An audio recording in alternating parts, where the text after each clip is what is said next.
All right, I think we're live. So welcome everyone to another Matt Maran live stream here on the Matt Maran Motoring YouTube channel. I hope you're all doing well here on this weekend. I'm just gonna adjust my camera here.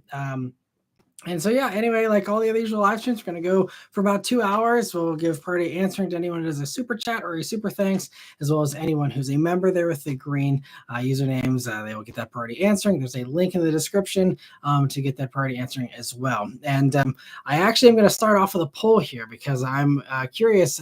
For the first time in a while, Beth is able to join the live stream. So if you guys would like to have her join, I'm going to do a poll here and you guys can chime in and see. All right.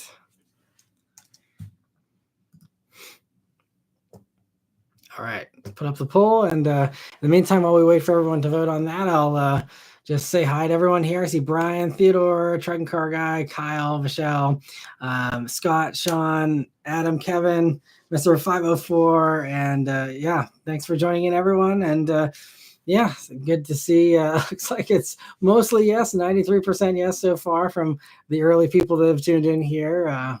We'll wait for a few more people before we make a consensus here, but looks like it seems to be pretty heavily in favor. So we can have her join here most likely. And then, yeah, if sorry, my watch is randomly vibrating like crazy for some reason. And then, yeah, we can, we'll still talk cars as well. But if you want to have any other questions for Beth or non-car questions, we can do a little bit more of that here in this live stream as well. And all right, so while we wait for Beth to join, I see Truck and Car Guy says greetings from Arizona. Thanks for joining, Truck and Car Guy. And Kyle says, hey everyone, how was last week's live stream? I missed it, unfortunately. It was great. It's as good as they always are. Just a fun time hanging out, and glad to see you're able to join here this week, Kyle. And good evening, Vishal. And he also says, I saw a 600 LT Spider at my local CVS yesterday. It was a black one with orange accents. Nice to see people actually using these cars. That is great to see. I'm not sure where you're located, but especially even around here, we've had some nicer days, but it's been like today was like pouring sleet and snow. It was bizarre. But so if you were in my area, that'd be extra impressive today. I'm guessing you're in a place that's a little more conducive to supercars. But very nice spot. I saw one or two cool things this week, but I don't remember. But as a chair comes floating in here, I wonder who that could be. I will end this poll so we don't have to confuse everyone when it's already 85%. Oh, yep. Sorry. Got a few down votes here, but yeah. Anyway, thanks everyone for the votes, and let me mute this here. All right, so just so my computer's not going off too. But anyway, so hi guys. How's it going? It's been a long month or so here I am. Yeah, glad you're able to make it too. And all right, so let me see other member questions here. See, we got Scott says hello. Hello, and Scott. Let me see. Sean says, I test drove. I see Theodore was talking about a Stinger car. I definitely have a lot of love for it. So I test drove one for a laugh out of my price range and loved it. Yeah, they are. Stinger GTs are great. So Theodore's question was, why do you think the Stinger didn't sell well, as it looks amazing? And he said, as it looks, I just got one and it's amazing. Gotcha. So you got one. Congrats. That's a great purchase. And Stingers, I don't know why they didn't do better, to be totally honest. Every time we see one, he like freaks out. I still swoon. Yeah, they look so good, especially in like the blue and the red. But all the colors look really good on it. But yeah, I don't know. That's one of those cars I think deserved to do better. And I think he did everything right. I wouldn't have done anything differently if I was running the show. And it still just didn't really, help out. So I don't know. I wish I had a good answer for you there. It's just one of those sad things. YouTube is saying I can try out experimental AI features. We will skip that for now because I don't know how that'll affect the live stream. Let me see. And other member questions here. Mitchell said, so when do we get to vote 2 out of the basement for an episode? Maybe if I do a live stream, I believe he's in California. So maybe if we do a live stream in California too, can show his face and, and prove that he's not in the basement all the time like he claims. Oh, maybe he is. Yeah. You wouldn't know. The world will never know. Sean says, if Beth can join, I'm pretty sure Matt can just go. There you go. That's totally fine. I can take over. That's fine. Yeah, I can just take the week off. Watch out. Daniel says, how would you describe the difference between oversteer and understeer? Interesting. I've never had anyone ask me that question before, so kudos for a first. I'd say that understeer is trying to turn the car and it not turning enough. It's just, it's not doing what you want it to do. If a car doesn't understeer, then every time you turn the wheel, it's always giving you the bite you want in the front, and it's always turning as much as you want it to turn. If it's ever turning less than what you're intending, that's understeer. If it's washing out, that's understeer. Is it understeer if the power steering has gone out? No. Oh, okay. Yeah, Never mind. That's I have a story, but I don't have to tell. Well, you can tell. I mean, that's always fun to hear stories about people's steering going out. I don't think I've heard that. So, you have. So I was a nanny and I was driving their Acura MDX at the time, and the power steering had gone out, and I was picking up one of the kids, and I was backing up, and I just felt like I was driving a classic car, just because it was like, I was like, come on, just gotta turn. Oh, yeah, it wasn't turning at all. And I was like, what the heck? I was like, something's wrong with the car. I told her dad, and he was like, oh yeah, the power steering's just out. And I'm like, okay. Yeah, that's definitely not fun. That's one of the nice luxuries that we take for granted these days. A lot of people just dealt with back then. As far as how I would describe oversteer would be, I mean, it's just I guess it's one of those things I guess you have to experience it to really understand, but it's basically just the car being out of control, especially the back end primarily, having a loose nature to it. And you're allowed to yawn on camera. It's okay. It's just kind of, I would just say just the back end not doing what you want it to do. I mean, I guess you can invoke oversteer, but typically if you're doing it unintentionally, then it's just the back end not having the grip that you're expecting it to have, and that would put you in an oversteer situation. But interesting question, Daniel. Thanks for asking. And Mr. 504, thank you so much for a super chat. He says, do you think the Ford Everest will ever come to the U.S.? Because I've been hearing rumors, but I don't know if they're true. If it does, will it hurt Bronco sales? I think Everest, the idea back a long time ago, whenever I was hearing Everest rumors, was that it was, going to be this body on frame SUV thing that, Ford didn't really have. These days, I think Bronco kind of fills that niche enough. And, I still think there could be a place for like a Ford Ranger SUV kind of thing, which is essentially what the Everest is. I just don't know, because, like Chevy had a prime opportunity to do that with, a Blazer or something. They didn't do it. No one's really done that, of just doing an SUV on a mid-sized truck platform like that. So I don't know. I mean, Ford would probably just say the Bronco's enough, but I haven't heard any credible rumors recently about that. So that's something that you've been hearing. I'd love to see a link, but I'm skeptical about that as far as being a legit rumor. But thank you so much for the super chat. And I wish more car companies would do mid-sized truck-based SUVs. That'd be a great idea. But two, thank you so much for a super chat as well. He says, welcome to the basement. I see Queen Mattis is here, and we're all in the basement to answer the previous question. Okay, well, two sticking to it. So one of these days we got to get him out of the basement here. Thanks so much for joining in too, and for the super chat. And let me see other member questions here I don't want to miss. Truck and Car Guy says, I'm hoping that with spring around the corner, all the vintage and sporty cars will come out of hiding. Yeah, and actually, I saw the other day, I was doing a car review, and I saw like a 55 Pontiac or something in like baby blue. It was driving around. It was like the first nice classic I saw this year. It was definitely good to see. He also says hi. Again. Classic. I sometimes I don't know what that is, like smacking my lips when I say. No, it's like you have too much like gunk in your throat or something. He says classic. Classic. Never mind. Oh, Sid the Sloth on what is it? Ice Age. There you go. Sid the Sloth. That's me. Classic. This is the fun stuff you guys get to see. You get to see the back and forth. Yeah. All part of a healthy relationship, right? And Raphael, I mean that seriously. As he cries himself to sleep. I mean that's one of the important things. I think couples, shouldn't take themselves too seriously. Be able to joke around and poke fun at each other. I think that's very important. Anyway, Raphael says, "Hey Matt, how was the weather for you today? I got a whiteout and 3 inches of Cleveland lake effect snow." man, it didn't really lay here, so we got lucky with that. But it was snowing like all day. Yeah, but luckily I think the ground was warm enough, so it wasn't too bad. But our daughter was like itching to make a snowman, and we had to tell her no. It's not happening. There's not enough snow here. But that's crazy. I actually had some there in Cleveland. It's very cool. I said Cleveland the same way. I gotta like focus on my CL. Yeah, it gets me every time.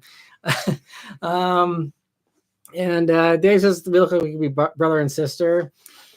You know, people have said that in the past too. I personally don't see it, but I think it's kind of like when the dog looks like their owner. Do you know what I mean? So who is the dog in this situation? Okay, well, I didn't mean it like that. I don't know. It was weird because that's when we like first started dating. I posted a picture or something, and one of my coworkers at my old job was like, "Is that your brother?" And I was like, "No, he's my boyfriend." But yeah, I don't know. Yeah. There's literally zero relation. Well, and also like we don't except for we're married. Like we don't even have any like as far as ancestry stuff goes. Like your whole like family, there's really no like similar countries. Yeah. Like you're what, Sweden? I'm Swedish and German and Scottish mostly. I'm a little bit Swedish, German, Scottish, and English, and a little bit of French. And like that's basically because I have like a tiny bit of German, a tiny bit of English, but like microscopic amounts. So there's like not even like any common. Yeah, and he's Italian and mostly Italian, Polish. Those are the main two, honestly. But yeah, so yep. But yeah, I mean, I guess... surprisingly, our daughter looks just like us too. Yeah. So who knew? Genetics, they're crazy. And let me see. Vishal says, I still get excited when I see stingers on the road too. They aren't super common, but they're out there. Yeah, I honestly see them fairly often around here. It seems like especially the past year or two, like they got really popular. And it's like everyone realized at the last minute, like, oh wait, these are great cars. Why aren't we all buying them? And everyone ran out and bought them, but clearly not enough to keep them around. B. Mitchell says, I've got a younger neighbor who's got a Stinger that runs around the neighborhood all the time. Saw him 4 times today. Sounds like he's racking up the miles. He's using that 100,000 mile warranty there. He keeps forgetting stuff at the store. Apparently. Truck Car Guy says, I was getting the Magnum in for an oil change, so I was walking around the Dodge lot, and they had a plum crazy Charger Scat Pack on sale for $50 with a $7,500 markup. That's crazy that they're marking them up still, because funny enough, I actually just I was looking at a local Dodge dealer's inventory today, and they actually are they're like knocking like $5,000 or more off of Chargers and Challengers around here. So there's like huge discounts on them.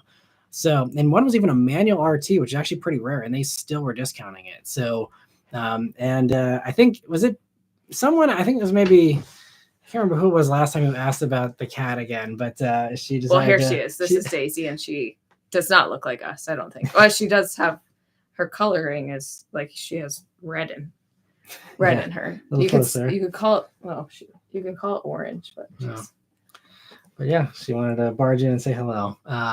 We'll see how long this lasts. Sit here. And let me see. Big Mitchell says, understeers, the nose goes into the ditch, oversteer, the tail goes into the ditch. Yeah, that's the much more concise way of putting it. Yeah, better. And Truck and Car Guy says, understeer's a lot less fun than oversteer. Absolutely. Dave says, understeer is usually front wheel drive, oversteer is usually rear wheel. True. And Vishal says, Beth, what do you think of the new Rivian R2 and R3? I'm like, it's hard because I every time I see the other Rivians that are out, the truck and R1. Okay. So every time I see those, I really like them. I think they're really cool. And Matt told me about the new ones coming out, and I looked at them and I was like, oh man, I would really like the R2, but I think it's just the fact that it apparently doesn't have Apple CarPlay, and I like Apple CarPlay. So yeah, and that was probably a no-go for me, sadly. It was so funny too this week when all those vehicles came out and everyone was, I didn't realize there was so many like CarPlay haters, but like I think it's like all the Tesla people that converted over to Rivian and they were used to defending Tesla not having CarPlay for the longest time, and now the Rivian fans. Oh, it's like not a thing. People people don't care about. People are like, oh, like, why do you want CarPlay? Like, even though the majority of Americans, according to polls and like research has shown, like most buyers want CarPlay. But like Rivian and Tesla fans are always like, oh, CarPlay sucks. Like, wow, do you ever want CarPlay? Like, you don't need it, blah, blah, blah. You can have workarounds. And especially if you're an Android user, there's a lot of different things, but it comes down to your usage. But like for us, like we use iMessage, we use Apple Music, I use the Reminders app, which is great with Siri. I, dictate maps. Notes sometimes. Yeah, maps. I mean, maps I could be flexible with. Terrifying. She looks pretty chill from here. Well, yeah, it's her eyes are just like. But anyway, it's just like I refuse to like completely throw out all the apps, all of the main apps I use, just so that it's something my car likes better. And I mean, Chevy's been trying this too with getting rid of CarPlay, and there's been a bunch of backlash for Chevy. But if it's Rivian or Tesla, it's magically okay all of a sudden. It's hilarious. But yeah, you think Rivian too. Sorry, this is like something all week I've been seeing, so I'm going to do a little mini rant here. But you'd think that Rivian, like they're still not super strong financially. The last thing you want to be doing is turning away customers, and they're turning away over half of new car buyers. Yeah, I mean, honestly, like we are a prime example. I mean, who knows what we'll be able to afford, in 2026. I don't know if we'll be able to afford a $55,000 SUV again or not. But, even still, though, it's just, I mean, there's a lot of people that will not get a Chevy EV for that reason, or a Tesla or a Rivian. It's a very common complaint for them. And to turn people away when you're a Rivian is not a good idea. Lucid figured this out, and Lucid added CarPlay. They tried to do the whole Tesla thing, and they're like, oh, wait, we can't afford to be picky with our customers. Let's just open it up. And now a bunch of people have Lucids more so than before because they added that CarPlay. So anyway, that was just hilarious to see all the like Rivian people being like, you don't need CarPlay. And it's like, yeah, you do. But if they do add it, then I could be very possibly switch. And did I show you the R3? That's the smaller little hatchback one. Yeah, I don't like how that one looks. Okay. I think I like the R2 better. I think the R3, I have an issue with some of the smaller SUVs, because especially with sometimes how the back is like sedan looking, it just to me looks like a hyped up sedan, and I don't know, it just looks weird to me. So I think it kind of is giving that vibe for me. A lot of enthusiasts love it because it's like a cool, like hot hatch kind of vibe going on. I am not an enthusiast, so I am not in that. You're probably you're the first person I've heard so far this week that didn't like the R3. Everyone's been like obsessed with that even more than the R2. I just maybe think it might be too small for me. Oh yeah, well I mean it's definitely like, I mean we'll see. I haven't seen it in person, but I mean I feel like it might be like Ioniq 5 size. Maybe, yeah. Well, I also hated the Mach-E when it came out, so here I am now. Yeah. Same here. People change. Right. So we'll see what happens in 2026, but we're not putting a deposit down or anything, but see how it goes. And Hugo, thanks so much for the super chat. He says, hi guys, since the EV market, it's not that good. Aren't you guys nervous about getting another EV, especially since batteries are expensive to replace? I mean, I don't drive a lot, to be honest, and like almost at all. So we've barely put even 10,000 miles on it in less than 2 years. Yeah, it's been a year and a half or so. Yeah. So like I really don't drive a lot. A big chunk of that was a beach trip that we drove to together, but myself, I do not drive a lot. And a lot of the times we drive press cars as well. So when I do drive, like, I don't know, I don't think it's that bad for me. I'm not super worried. And just getting around town within 20-30 minutes of where we live, I don't think it's too terrible for for the life that I currently live. You never know how we'll be in 5 years with our daughter, if she is busy doing a lot of other things or whatever, and we're driving more and we need something that's gas powered. Maybe we'll go back to that, but I don't know. I just love how EVs drive, and to me that's worth it. So yeah, I don't know. Yeah, and I mean, getting to your questions about like, the market and the batteries being expensive. I mean, all the EVs have an 8-year or sometimes 10-year 100,000 mile warranty on the batteries. What? Tu said, "Oh look, it's the cat who keeps stealing my food." She does like to try and steal her sister's food here. She is our a little other greedy. Cat, yeah, our other cat, her sister cat. Yeah. But anyway, as far as the batteries, the batteries are warranty. We're never going to keep the Mach-E 10 years. We're never going to keep it beyond the warranty period for the battery. So, for us, the battery is not our problem. But I also have seen most batteries last 200,000 miles plus if you take care of them correctly. That's more than you actually get out of the average engine a lot of times these days. So I'm not concerned about batteries. And also, when it comes time to replace a battery, if someone were to keep it 10 years or 15 years, battery prices are going to come way down from where they are right now. So battery replacement is a non-issue until the 2030s for basically everybody, in my opinion. And then as far as the market, I mean, that's just, one of the reasons why we leased. And that's why I recommend everyone who wants an EV right now, lease it. Do not buy them because you'll get wrecked. Like if we would have bought the Mach-E, we would have been so screwed. I mean, because basically, we did the Ford options thing, which is a balloon finance payment kind of thing where you're able to get the tax credit because you needed to buy to get the tax credit back then. But it was essentially set up like a lease. So after 4 years, we can just walk away from the car. Ford takes it back and end of story. If we want to keep it, we can pay that final payment and that's it.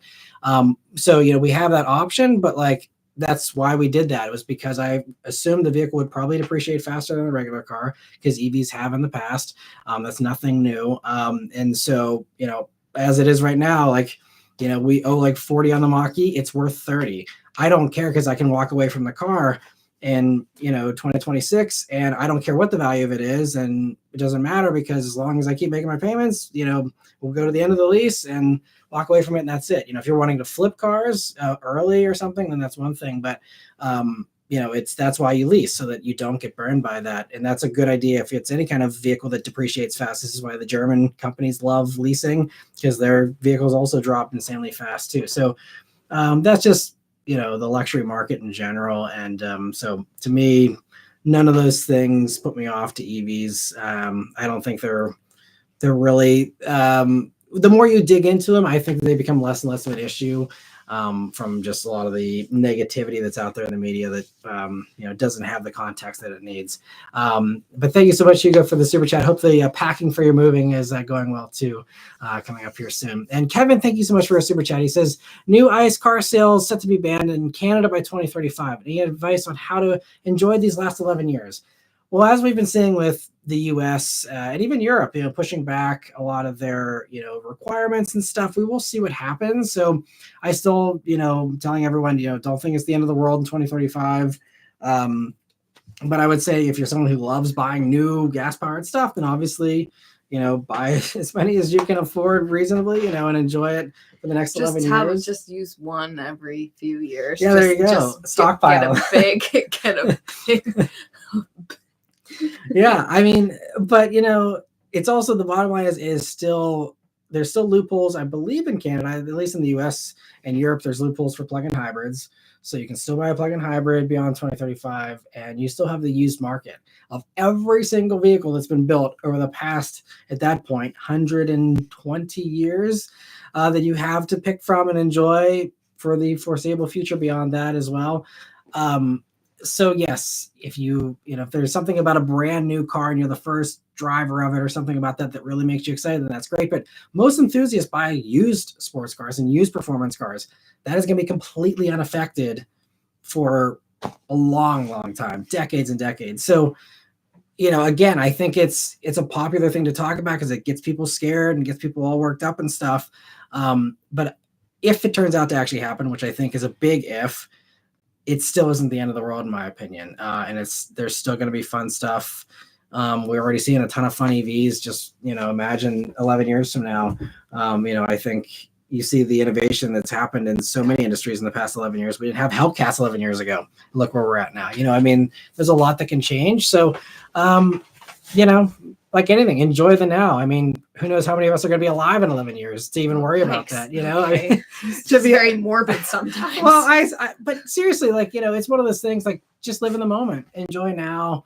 And I think that's, the best advice I can give to anyone, is just enjoy now and see where we're at in 2035 and make lemonade out of lemons if that's what we have to do, but hopefully it'll be all good. I'm personally not worried about it. And I really don't think, too many other people should be.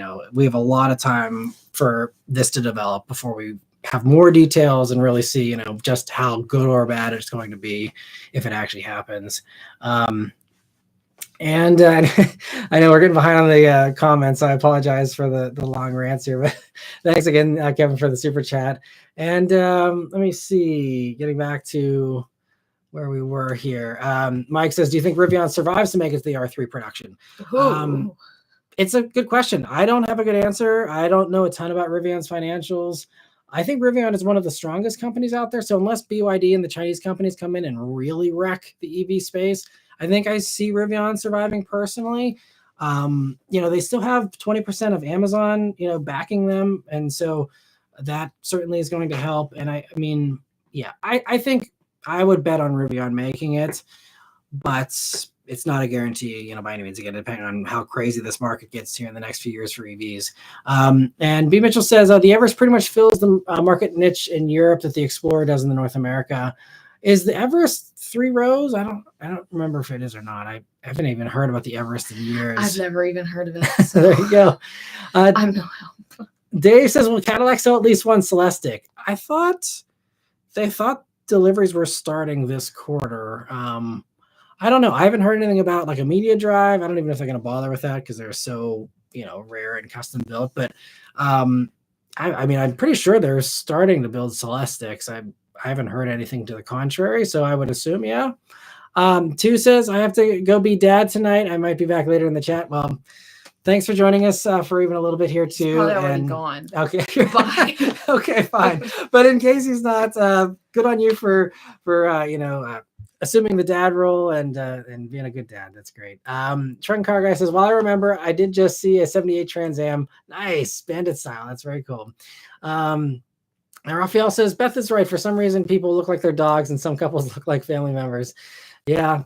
And it is what it is. It is a phenomenon that's happened, though. There's other, people that we've known in the past and stuff that, have either, had relationships with people that look like them and things like that. And it's funny. You do notice that out in public. You see it with sometimes even like celebrities and stuff. There's definitely some of that. And it is interesting.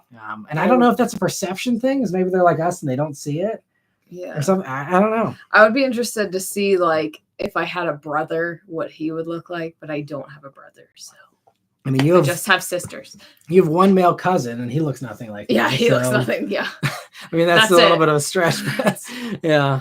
Let me see. Sean says there was a parent at my kid's school who actually raced out a Stinger, wheel flares for wider wheels, upgraded the turbo, ran 100 octane tune. He did it all himself and blew the motor to ear. Man. Well, okay. I guess that was not a good tune. It's crazy. B. Mitchell says, buddy of mine is a lot rat at the Mopar dealer in Wisconsin. They have a red Demon 170 last call with a firm $100,000 markup. So the asking is $247. Man, I guess we'll see if they get it for a Demon. Dodge, Demon. It's yeah. I think they're going to be sitting on that kind of stuff. I think everyone who wanted that stuff already has it. But who knows? There's always a new sucker born every minute, right? Truck and Car Guy says, I've seen a couple of R1s out here. Yeah, we see them pretty frequently around here for sure. Oh yeah, we've got tons of them. Like almost every suburban mom around here is getting them. Yeah, at least every suburban mom that doesn't need CarPlay. Yeah, she doesn't care. She doesn't know it exists. I guess so. And Sean, thanks for being a member for 20 months. He says, random thoughts on F1 denying Cadillac / Andretti a spot in F1 on fears they will be unprepared and tarnish F1's reputation. I do not follow F1 at all. I hadn't heard about that. I know nothing about those teams or any of that stuff. Man, that's negative points. He's going to unsubscribe. I don't have time to follow motorsports. One of my really close friends loves F1 and really seems to enjoy it, but I just don't have the time. So I apologize. I don't have an intelligent response to that question.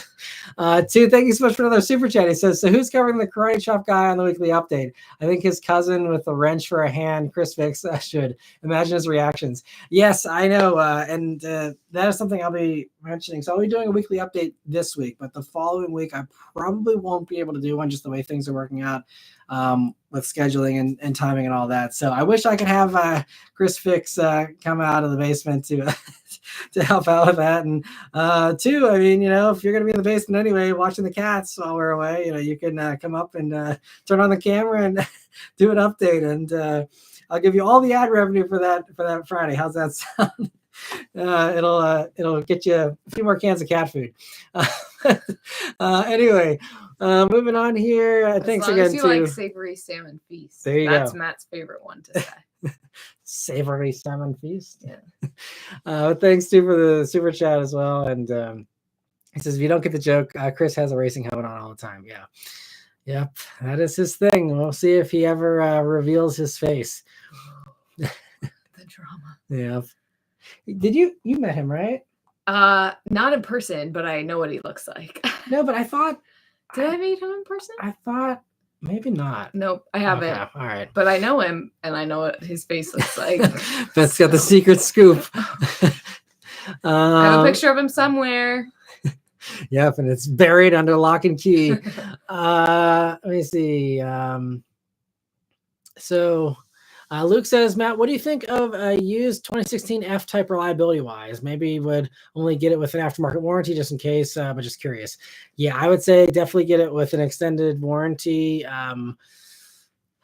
The thing that I've seen, so it seems like the motor in those is pretty good. Transmission seems to be pretty solid. It's the ZF8 speed. That does pretty well in most stuff. It's just the electronics that sometimes goes a little haywire. So depends on how you feel about that kind of unreliability. I mean, that can lead to, again, the vehicle shutting down, not starting, whatever. But I think, I mean, I'm biased. I love the F-Types, and that'd be one car I'd probably risk the unreliability on, even if I couldn't afford an extra warranty. But I think it should be okay. It seems like the mechanicals of those are pretty solid. I've seen some F-Types that have gone pretty high mileage, honestly. Some of them have had stuff that have happened. The convertible top starts leaking or crapping out with the electronics and things like that. But as far as like, the R's, the hard tops and stuff, I think those should be a little bit more reliable and a little less issue plagued, but probably not the best. I mean, it's still a used Jag. It's, pretty bottom of the barrel from general reliability, consensus, but yeah, I'd say extended warranty if you can, but I think it's an awesome enough car that hopefully it'd be okay. And if you really, go over the Carfax with a fine-tooth comb, find a car that hasn't been to the dealer a bunch for weird checkups and weird little issues. If you find one that's been pretty solid, hopefully it'll be good. And B. Mitchell said, I think the Rivian R3 is really trying to ride the retro coattails of the 1980s Lancia rally cars. I believe that is definitely the case. It was the Lancia, and then there was someone else who was saying something else too. I can't remember what the other one was. People were saying it was like, but it's all those 80s European hatchbacks. It really is channeling all that stuff in the best way possible. Sean also says that there'll be other third-party fixes for batteries and stuff in the future, which I think is already happening and will definitely be something that'll keep expanding. Luke says, R3 looks like a Lancia Delta to me. Yeah, I think that's the one I'm seeing the most too, at least as far as the back and the sides. The front, kind of, but, obviously the Rivian signature little oval things kind of detract from that a little bit. But otherwise, I agree. I still think like, Ioniq 5 kind of looks closer to that to me still, but R3 is still pretty close and looks awesome too. Sean says, was told, okay, so continuing, about the battery packs. So it was told by Tesla, that Hoovy was told by Tesla he needed a full battery pack for 20 grand. A third-party company replaced a couple of cells for just a few grand and fixed it. There you go. Well, that's good to know. And I mean, that's the kind of stuff that makes sense, that, that you wouldn't have to replace the entire pack. These are things that'll get better. Again, we're talking early days here for all this stuff. And, it makes for great clickbait and great fear mongering. But in the end of the day, a lot of the stuff isn't, it might be an issue currently, but I think even that's overblown, but it's not going to be an issue forever for sure. And Kyle says, what are your thoughts, Matt and Beth, about GM lowering the price of their Blazer EV? I feel like it's still too much. I missed that news this week. I didn't know they lowered the price. I mean, I guess, after they've got to find some way to come back after getting just hammered with that stop sale recall that just really, made them look bad with the whole Ultium platform, just kind of having all these infotainment issues. I mean, I can't remember. I don't know. I can't remember what the pricing was originally and, what the discount is. You can look it up, I guess. And Beth's looking it up here, but, I mean, they're going to have to lower the price a lot though, because it was definitely on the high side. There's some that are 60. Oh, price is starting at 46. Yeah, I don't know. 46 is still, even that would be kind of steep in my mind. Oh no, that's not the Blazer EV. Yeah, that's just the regular gas one. So yeah, I'll have to look into that. But thank you for bringing that to my attention, Kyle. And yeah, I'll have to see if it's gotten any more compelling. But if it sounds like it's still too much to you, I'm probably gonna probably agree with that. So yeah, Chevy's historically also relied heavily on incentives and discounts and stuff with most of their brands, and so I think they'll probably just have to rely on that again for those as well. And Sean says the reason they set a ban like that in the future about the EVs is so they can go back on it if it looks like it won't work out. Yeah, it's all just right now political posturing and saying the right thing in the right moment, and we will see how many follow through on that and how things change and all that. But I mean, I think we'll get there. So I don't think there's I don't think we need to just completely dismiss EVs as a result. But I think that it's not going to be this horrible gloom and doom thing like everyone's thinking. And I don't think it's going to happen as fast or as authoritatively as everyone's expecting it to be. Luke says, not to get political, but if a conservative leader gets elected in the US or Canada, I assume that the 2035 goal will be pushed back. They'll get pushed back here in North America, but they won't get pushed back in Europe. Unless all of Europe goes super conservative as well, which I don't envision happening. I mean, Norway's already 70% EVs. They're already on board. So I mean, that's going to then, the European companies maybe will be able to do stuff unique for the North American market, but only so much before they're going to have some kind of parity with, what we see in Europe. So, even if that saves maybe the American companies here, if our rules get thrown out, it's not going to save the European brands. And again, this is a global thing that's happening. It's not just electing a new president or a new prime minister.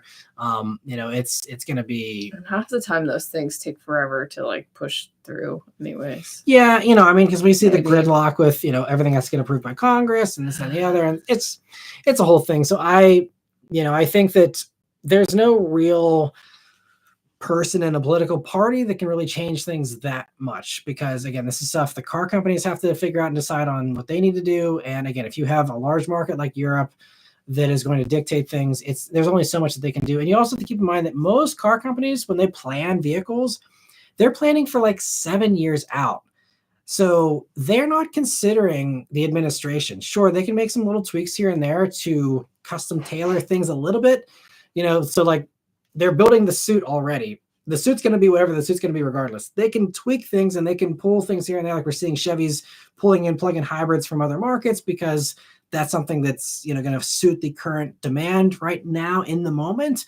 That probably wasn't in their plans previously. They can be nimble and agile and change things up a little bit, but when they're planning cars, they're planning stuff for 2030 right now. That's the stuff they're working on. They're not working on stuff for next year after the election happens. They're waiting, to see what happens in Europe for 2035 still, but they're already planning way far beyond any other. So that's why they don't, it's a lot of people think that, electing someone different is going to be a saving thing. And it's not. Companies can't base an entire product cycle on a 4-year presidency when the average life cycle of a car is 5 years. It's not realistic. Adil Games, thank you so much for the very generous super chat. He says Ford Mustang GT 2018 or 2024. They said planning to buy. I said planning to buy. Okay. So it's really a personal preference thing. And I talked about this. If you haven't seen my 2024 Mustang GT review, I give a lot more in-depth details on my thoughts on the two, and I've really compared them a lot since I own, 2019. It's really going to come down to, one, do you want to pay the extra prices? Pricing has gone way up. I don't know. It says your currency for your super chat there is AED. I don't know where that is. United Arab. Well, we'll look that up. But anywhere in the world, Mustang pricing has gone up. He says he's from Dubai. Okay. Yeah. So I don't know what the pricing is like in Dubai, but here in the States, it is a big jump. And even just getting... Can you leave your laptop on your car and walk away and come back and it's still there? I keep seeing reels of that. I don't have TikTok, but... Is that just like a thing that's... Yeah, they're like, I'm in Dubai and I have a laptop, and they like put it on their car, and they're like, let's see if it gets stolen, and then they leave, and then they come back and it's still there. But I don't know if it's edited. Anyways, that's my question for you. You can chime in if you want. But anyway, back to the question. I mean, it's going to come down to, you know, how you feel about the new pricing. If the pricing doesn't bother you, then I would say, you know, how do you feel about the interior? Do you like having the big screens and not having the retro thing? I personally love the retro thing with the old interior. And it just, I can't, I mean, you know, there's the faster steering, you get a few more horsepower, which, as anyone knows, in the aftermarket for Mustangs, you can easily boost power. So I don't think the engine tweaks are worth it for the extra price. You get faster steering. It's nice. The chassis is tiny bit stiffer. Sure, if you drive them back to back and you're tracking it, or you're really doing hard driving, you'll appreciate it. I mean, when I was reviewing it, like, I noticed the faster steering, but did I get back in my Bullet and be like, wow, this feels like crap? No. Like, it still is 95% of the same experience for 75% of the money or whatever, you know? So to me, the smarter buy is the non-2024s. Anything before that is, to me, a better buy because they're so much cheaper. But, you know, some people just want to have the newest thing. They love the big screens and all that new tech, and they just want to have the newest thing and the highest performing thing possible. And for those people, I think the 2024 is great, but I don't think the value is there as much as it was. But, you know, I mean, Ford's kept the V8 around, which Dodge hasn't done with the new Charger. So, you know, I think that's why they are allowed to get away with the higher prices, because it's like, well, what else are you going to buy? You can't buy a Camaro anymore. You can't buy a Charger or Challenger anymore with a V8. So, you know, what are you going to do? You either pay what Ford wants you to pay for 2024, or, you know, you go to the used market. And I think that going to the used market is the better way to do it. So personally, I'd save the money because I'm assuming everywhere in the world the prices have probably gone up. And so for that reason, I'd just say stick to a 2018 personally. It's the same motor, you know, it's the same mod potential. You know, it's all that. Actually, I think 2024s actually have a locked ECU. Maybe they unlocked it, but if they haven't unlocked it yet, then tunes are out of the question pretty much, unless you want to do a piggyback, like old school kind of tune on it. So I think if you're actually going to tune, then 2018 is going to be the better way to go, honestly. So hopefully that helps you. Thank you so much again for the super chat. I really appreciate it. And if you have any follow-up questions, I'll try and keep an eye out as well for your username there. And I'll see if you have any other things I can help you with. But hopefully that gives you all that's basically everything I can say in a short amount of time. But definitely check out the 2024 review if you want to hear more thoughts. Let me see. So Luke says, my goal is trying to get to enjoy the used V8 vehicles that are phasing out already. Yeah, that's definitely the thing. I think it's more pressing right now, is just trying to enjoy the V8s, because that's disappearing a lot faster than regular gas stuff is. Hyper Shadow, thank you so much for the super chat. He says, hey, Beth and Matt, been subbed since the Superworks fan days. V6 cars that require 91 octane 2016 Maxima took me $50 for 3/4 of a tank yesterday, 87 octane. You think it would be that risky to use? So 2016 Maxima is probably new enough that, you know, most modern vehicles, I mean, I will first say the disclaimer: read your owner's manual and follow your owner's manual. Because if you're, I mean, I guess you're maybe out of warranty there on a 2016 Maxima, but, you know, that's if they see lower octane gas in there and the vehicle had some kind of pre-detonation event, they'll be like, well, you put the wrong gas in it, like, you know, kick rocks. So I would say just that is a blanket statement, but modern ECUs can compensate for lower octane. You'll just lose power, but it will usually save itself to make sure that it doesn't blow itself up. So I would say most modern vehicles can adjust for 87 octane, with some exceptions. Some turbocharged stuff still doesn't do very well on 87 if the ECU doesn't have enough bandwidth to compensate for that. Obviously, tuned vehicles, if you've tuned for something specifically, you have to stick to that octane. But if you're just a stock Maxima and a V6, I'd say you'll lose power. But you know, and I would also search. I'm sure there's other Maxima owners and just V6 Nissan owners in general on Facebook forums, stuff like that maybe have asked a similar question. Reddit is a great place too. There's owners forums on there for that. And, you know, maybe some people can share their experiences of, did the car run like crap? Was it okay? but most modern ECUs, can compensate. I will say though that sometimes you get worse fuel economy on the lower octane. So you might be saving it at the pump, but if you're still having to, fill up more because you're getting crappier fuel economy or something like that, you might not come out very far ahead and you're still losing horsepower as well. So, it's just one of those things I'd approach with caution. And again, do a little bit of research and see what that motor in particular, how that handles it and how that ECU handles it from Nissan before you make the leap. But I feel like most modern cars, it's usually okay. And thank you, Vinny, for gifting 2 memberships there. I really appreciate the generosity. I'm sure all those, the 2 people who got those memberships appreciate it as well. Thank you so much for that generosity. And let me see. 2 says, okay, we covered that already. See, Luke's agreeing about the demon pricing being crazy. Sean says it's cool, but you have to admit that some cool stuff could have come out of the Cadillac GM thing if they were working on F1 race stuff. Yeah, I think motorsport always improves everything for a company, maybe aside from the bottom line. But I mean, the innovations that come out, the testing they're able to do, and all that. It's always great to see companies in racing. I think it definitely improves things really quickly.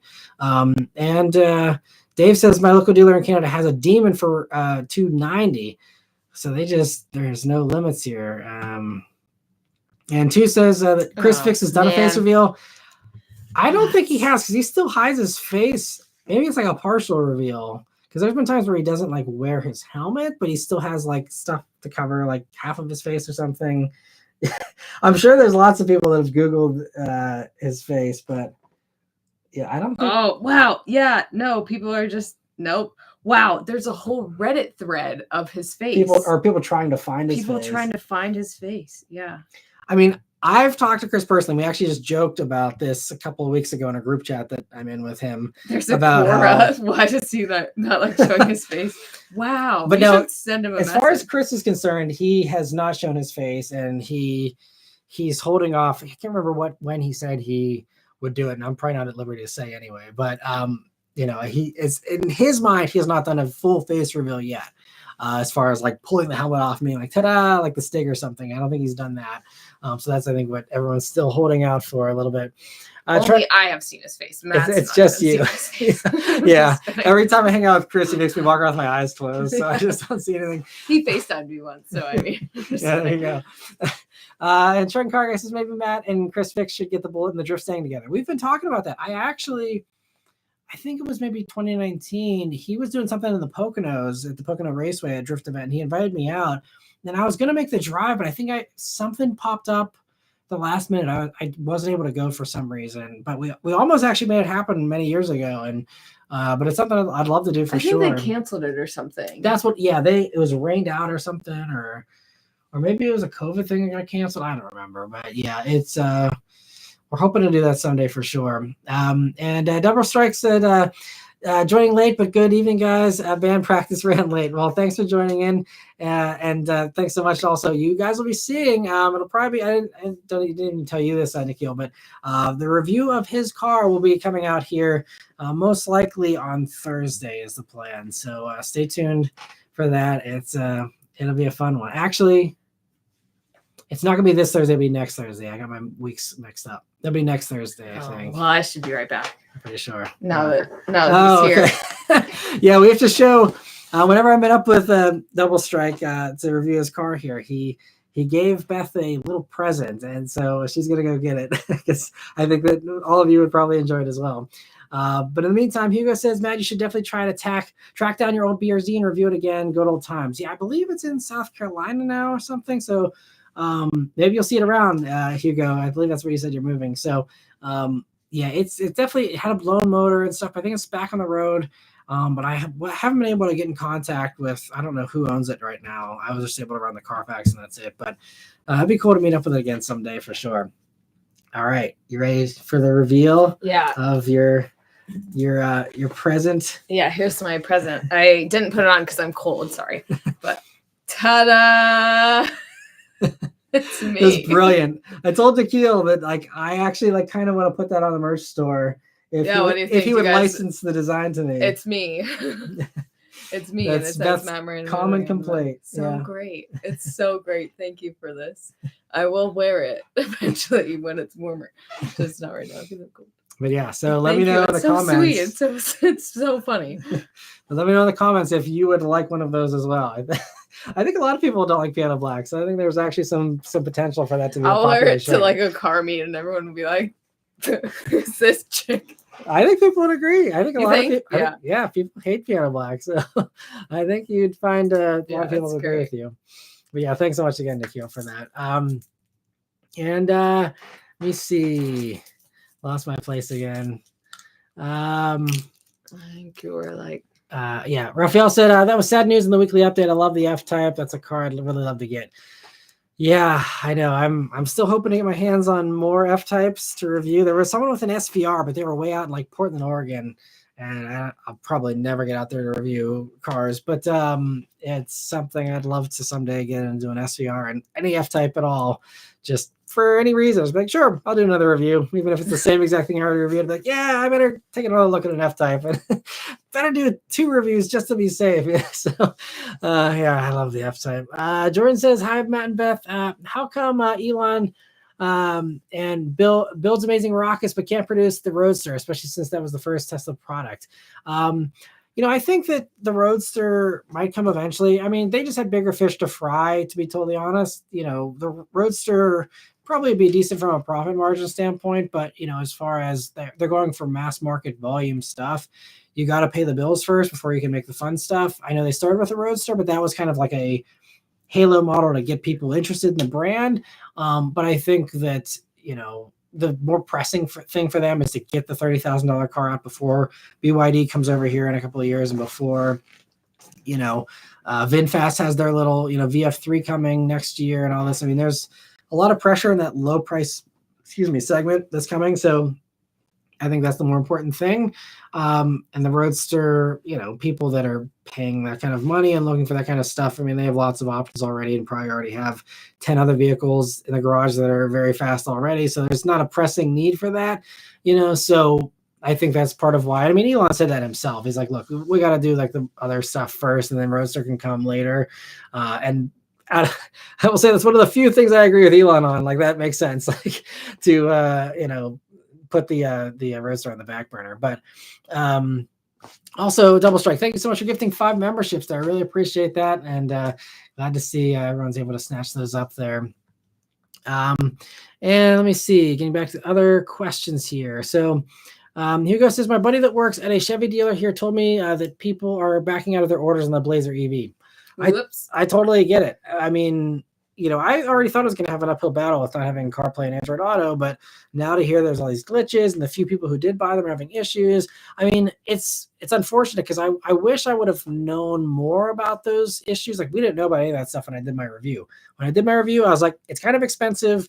The interior space isn't that great for how big it is. Otherwise, it was fine. It handles great. It handles way better than the Mach-E. It drives nice. Like, it's a nice vehicle. But it's just, it was the pricing and the space utilization. But I mean, I can see, if now everyone's saying, okay, these things are having these stop sales and there's all these issues, and the few owners that have them are not having a good time with them. Yeah, it's going to be really tough. And so getting back to, Kyle's mentioning the price cuts, it's going to have a lot of price cuts, a lot of incentives to, try and talk people into those after getting off to a very bad start. And so, yeah, it'll be interesting to see how that plays out. But thanks for the insight, Hugo. And Jordan says, did Harley Davidson ever release their EV bike? I think they did. Probably no one bought it, but I think they did. And he said, does Ford still have a Harley Davidson edition truck? They always look cool. They don't have that. They haven't done that in a good long while, but those were cool. They looked really, really mean back in the day. You remember those? No. It was all black and had like an orange stripe down the side, and it was kind of cool, actually. And Dave says, just saw Top Gear look at the Celestiq. It's a niche form factor, electric, super expensive, and outside their fan base. Yeah, definitely. I mean, it's going to be tough, but I mean, I think they said they already have enough orders for the next 2 or 3 years, which isn't saying a lot when they're building, like, I think 2 cars a day is what the plan was, something like that. But, it's Cadillac, according to Cadillac, at least officially, what they've said on podcasts and stuff, like, they're good. They're like, we have more orders than we expected, and we're happy with the Celestiq performance so far. So yeah, it's interesting. The Top Gear of all the outlets that got access to the Celestiq, it was Top Gear. Yeah, our cat's being indecisive about whether she wants to be in or out. Typical cat thing. Anyone who's familiar with cats. Same with dogs. Yeah, I guess that's true. But yeah, that was an interesting choice that Top Gear got the Celestiq. She got excited when I came to get this shirt.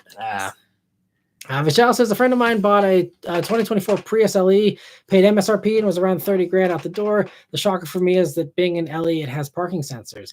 Yeah, they actually loaded up the base Prius pretty nicely. I mean, it's got the parking sensors. It's got, you know, the 8-inch screen is standard. I can't remember what else it has as standard. I know the base Primes get a heated steering wheel. Like all of them get a heated steering wheel as standard.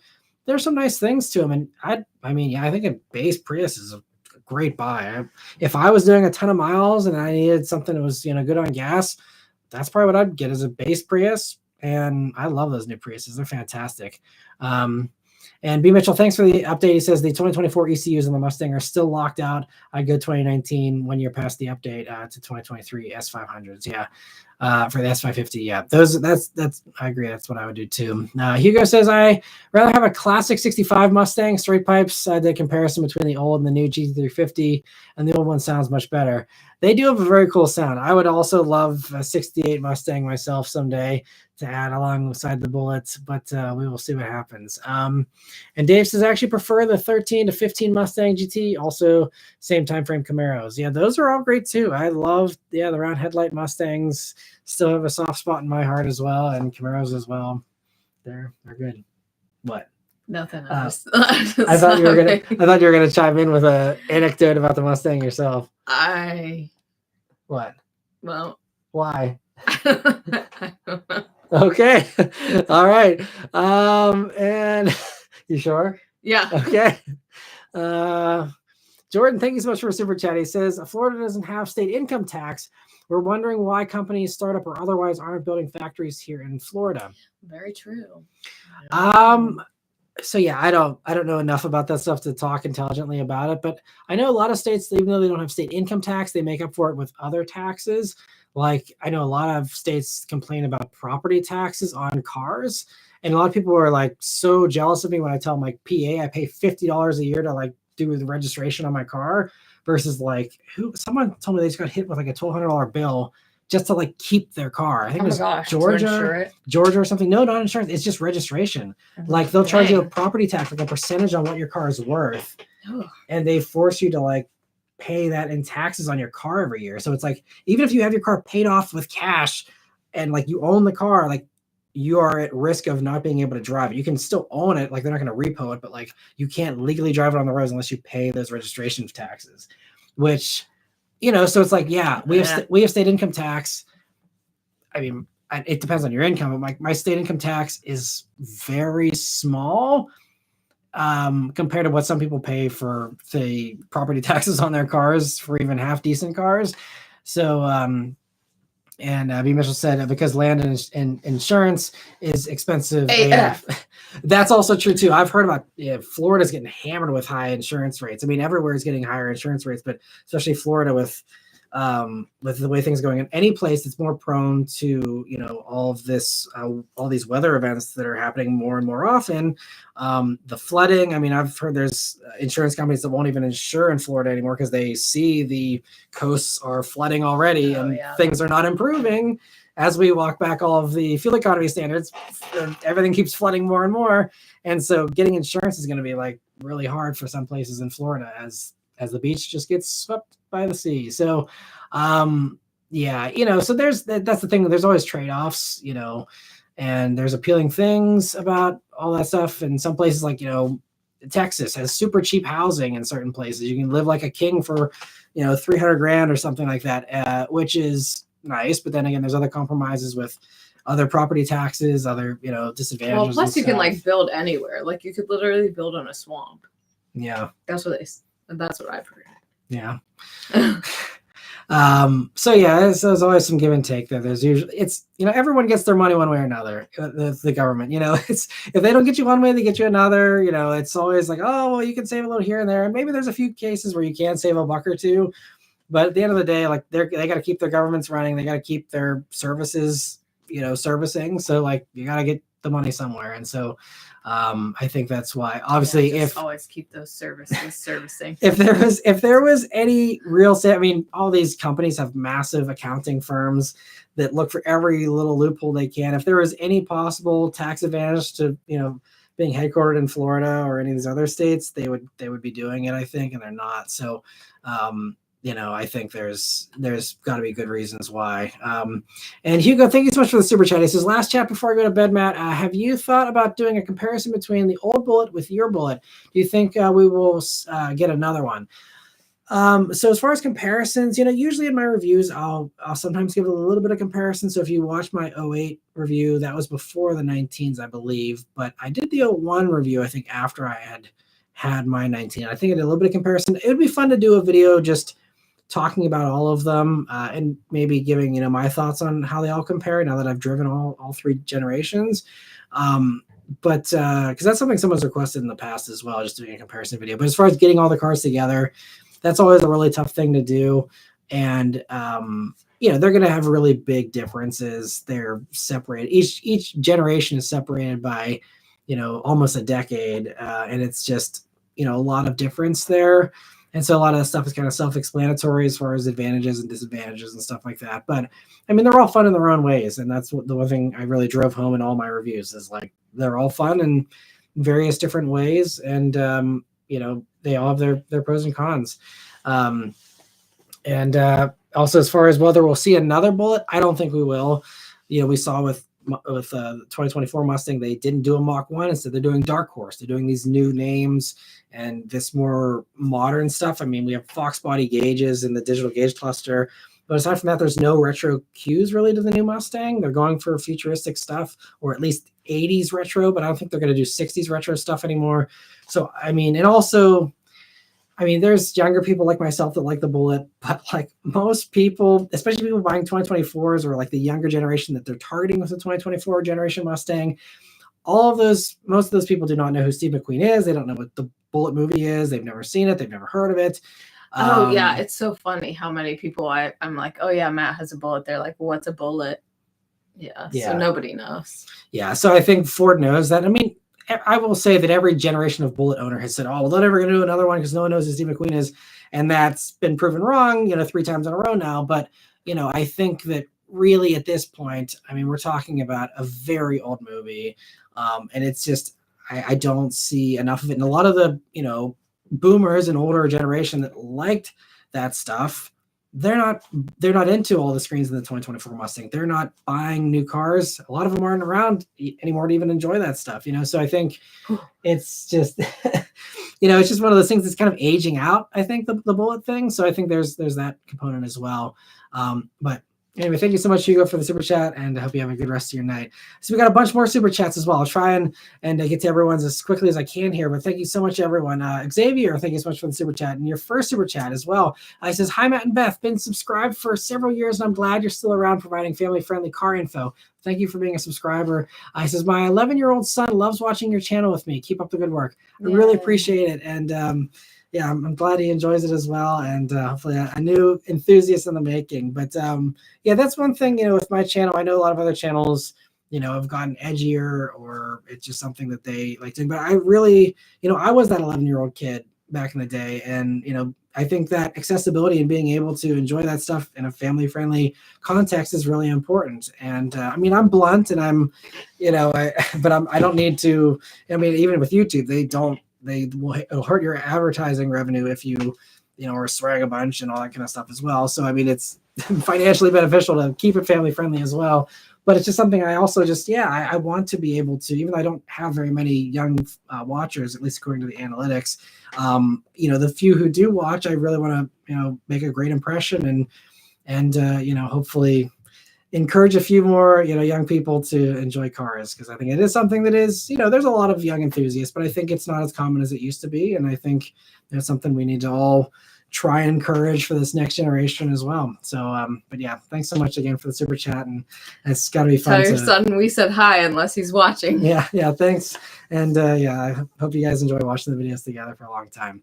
And Jorge, thank you so much for the super chat. He says, Beth, what's your dream car? Matt, what's your dream car experience? I don't know. So I guess it just kind of depends on like what type of car that I want. So if I were to go for an SUV, I would get a Bentayga because I'm extra and I just want, my name is Beth and I want a B on my car. I think that's really cool. That's also why not really, but it's also why I had a Mercedes, because there was an M and a B. But no, I think that those are really cool. But anything other than that, like a smaller car, I really like Porsches, and I think that they look really cool. I don't know what kind I would get, but like, well, I would get the Taycan if we could, just for something smaller, but like a 2-seater would probably be something along those lines too. I don't know. Like a 911 or something. You like the SL, the Mercedes. Oh, I do like that, but they don't really have that anymore, do they? No, they came back with it. Oh. Yeah. The more you know. There you go. And I mean, you also have your other secret dream car that I always give you a hard time. Oh my gosh. No, I don't. No, don't say that. Why? Because it's not my dream car. Every time I see a G-Wagon, it's always this running joke between the two of us that like she secretly wants a G-Wagon, but she actually doesn't. I don't want one. But he's always like, "Oh, you want a G-Wagon?" And I'm like, "No." But he started like. It was like a long time ago. I think you someone had a G-Wagon, you thought it was cool or something, and then I just kind of took the ball and ran with it from there. Yeah, I don't know. I probably was like, "Wow, your car's cool" or something. You did say that if the baby G-Wagon comes out, depending on what it is, you might be kind of interested in that. It could be a possibility because I liked initially with the Mercedes. Before I even got into that brand, I really wanted a GLK, and it's super boxy and it was small. Like, it was a small SUV. It was super boxy. I really liked the GLB when that came out, except for that was like almost a little bit too small. I didn't like how it drove, etc. But with the baby G-Wagon, we'd have to see how it would look. But I'm not a Jeep gal. I don't want a Jeep. And I feel like that's how it is. And I think you had one, or we saw one on the lot, and we opened the door and I slammed it, and it just sounds cheap. Oh no, like the auto show or something. I don't like it. Yeah. Oh yeah. So anyways, yes. There you go. As far as my dream car experience, anything with a V12 and no roof is pretty much good in my book as far as dream cars goes. So Ferrari 812 GTS, Aston Martin DBS, Volante. Not a big Lamborghini guy, so anything V12, no roof, and non-Lamborghini would probably be would be the way I would go. So yeah, those are the Bugatti Chiron would be amazing as well, but I just honestly V12 and no roof, that's all I want. So that would be more than enough. Thank you so much, Jorge, for the super chat. Raphael, thank you for a super chat. He says 4 a.m. will be here soon, so I have to get to bed. Good having Beth on again. Last thought, of the V8s remaining, which would you buy? I mean, so out of the stuff that's out, I mean, honestly, the first thing that jumps to my brain was the Mustang motor, because it revs to 7,500. It sounds really good. It's reliable. It's really one of the last great V8s. And I'm not saying that as a Mustang fan. Again, I'm not in love with the 2024s, but if you want one of the last great V8s, the 2024 generation is going to be it. It's just so good. I mean, as far as other V8s, I mean, there's, all these other supercar V8s and the Mercedes V8, and there's a lot of really impressive V8s. But I think the naturally aspirated thing is just so much fun and so enjoyable. So I think there's that. I'd say the Z06, that motor is magic. So if we're talking any V8, honestly, any V8 powered thing brand new, Z06 is probably what I would go for. Just because it is so amazing with that V8. That could be the greatest of this decade as far as V8s goes, probably, in my opinion. It's just, that motor. It is everything you've heard about it and more. It is 100%.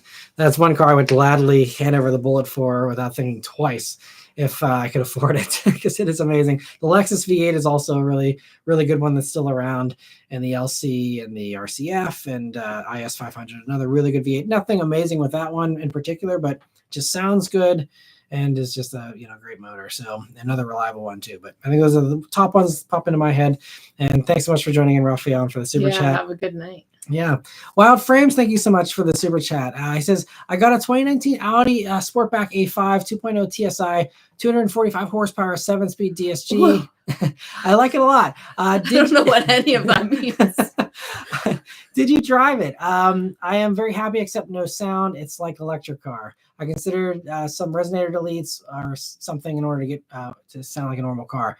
Yeah, and I'm sure, I don't know, 2019's if they had the particulate filter that might have made them a little quieter in Europe. I mean, here in the States, that motor, yeah, it doesn't have much sound, but it's not totally silent. So I haven't driven a regular A5, and I haven't even driven the regular A4. I've driven the A3 with that motor. You're no help. I know, I'm not. I've driven all the S models. I've driven the S4, the S5, all those, and those sound good. But I haven't done the regular A5 or A4. I actually need to find a regular A4 to review at some point, because I do have a gap there where I have not reviewed one of those. But that motor is a strong motor. I mean, that's that 2.0 motor they use in the GTIs and all that stuff as well. And you can make them sound good. So, I would say, yeah, resonator delete is always a good first step. And then if you want to go for more and do a full exhaust or something, there's a lot of aftermarket support out there for that. And I mean, I'm sure the Volkswagen shops that, again, work on that motor all the time, you could probably fab something up for an Audi as well. Yeah, I mean, it's a solid little car. I mean, that generation of A4, A5 and all that, I mean, like I just talked about with my S4 review this past week, it's a great platform. It's a nice interior. They seem like they're pretty reliable these days. It just seems like it's a really solid car. So I think it's a great buy. And the Sportbacks are great with that big hash to give you all kinds of extra space too. So, but yeah, I'd say resonator delete's a great first step. And hopefully you can find some extra sound there in that car here at some point. But thank you so much for the super chat. And Sean, thank you so much for a super chat. He says, nerd question, best Batmobile. For me, it's the Tim Burton and Michael Keaton one. That's okay. What? Continue. Go 20, ahead. 25, the whole thing. 25-foot rocket sled. Worst Fast and Furious car. Roman's third gen Eclipse. Oh no. I don't know. So best Batmobile. He's biased though. Well, yeah, he's biased. It's tough for me. I mean, the Tumbler, I literally got to watch them film The Dark Knight Rises. So the Tumbler has a special place in my mind and in my heart. But as far as coolest looking ones, I mean, I think that from my childhood, the one that actually strikes me as my favorite is the one from the animated series, which I actually have a toy of. My daughter actually plays with here. It's in the bag there. But if you want to do show and tell here. I thought that one was really cool. But I think the Michael Keaton one is probably, and the Tim Burton one, I think is probably the coolest in a lot of ways. Yeah. Is it? It's not on there. No, I'm driving it in. Oh, okay. I thought you were trying to show effect. it. Okay, dramatic effect here. You got to put this. the other part up first. Oh, okay. And then, okay. Because that'll give you a more wow factor. Okay. The roof isn't on either, but it's okay. That's somewhere else in the bag. Oh, I get it. Okay, stay tuned for my little Matt Moran childhood Batmobile here. But so I agree with you. I think those ones are the coolest. I think that the George Clooney one went over the top too much for the Batmobile. But worst Fast and Furious car, I didn't mind Roman's third gen Eclipse. I don't know what the worst Fast and Furious car was to me. I mean, I don't remember anyone that was really bad or annoying to me. I don't know. When you're ready, I have a presentation. All right, here we go with the Batmobile though, from the animated series. A little rough around the edges, but for effect. Stop laughing. Everyone. Okay. Keep your edge of your seat. Here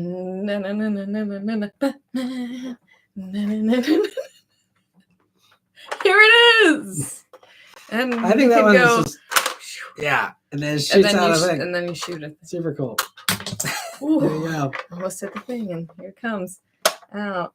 Oops. Yeah, these are all. That was what I grew up watching was the animated series. So that one's always gonna be one of my favorites as well. And it's really cool that my daughter's now able to like have fun with that and enjoy it too. But yeah, so anyway, fun question. Thanks so much, Sean, for the super chat as well. And also another super chat from Sean. Thank you so much. He says, my dream car is a Geo Metro convertible in purple, manliest car ever, with all the pros and Hellcats and lifted trucks covered in flags. Nothing says you're comfortable with your manhood like a purple Geo. I 100% agree. That is. Hey, my brother-in-law loves purple. Yeah, that's his favorite. I love purple too. It's okay Purple's to love great. purple.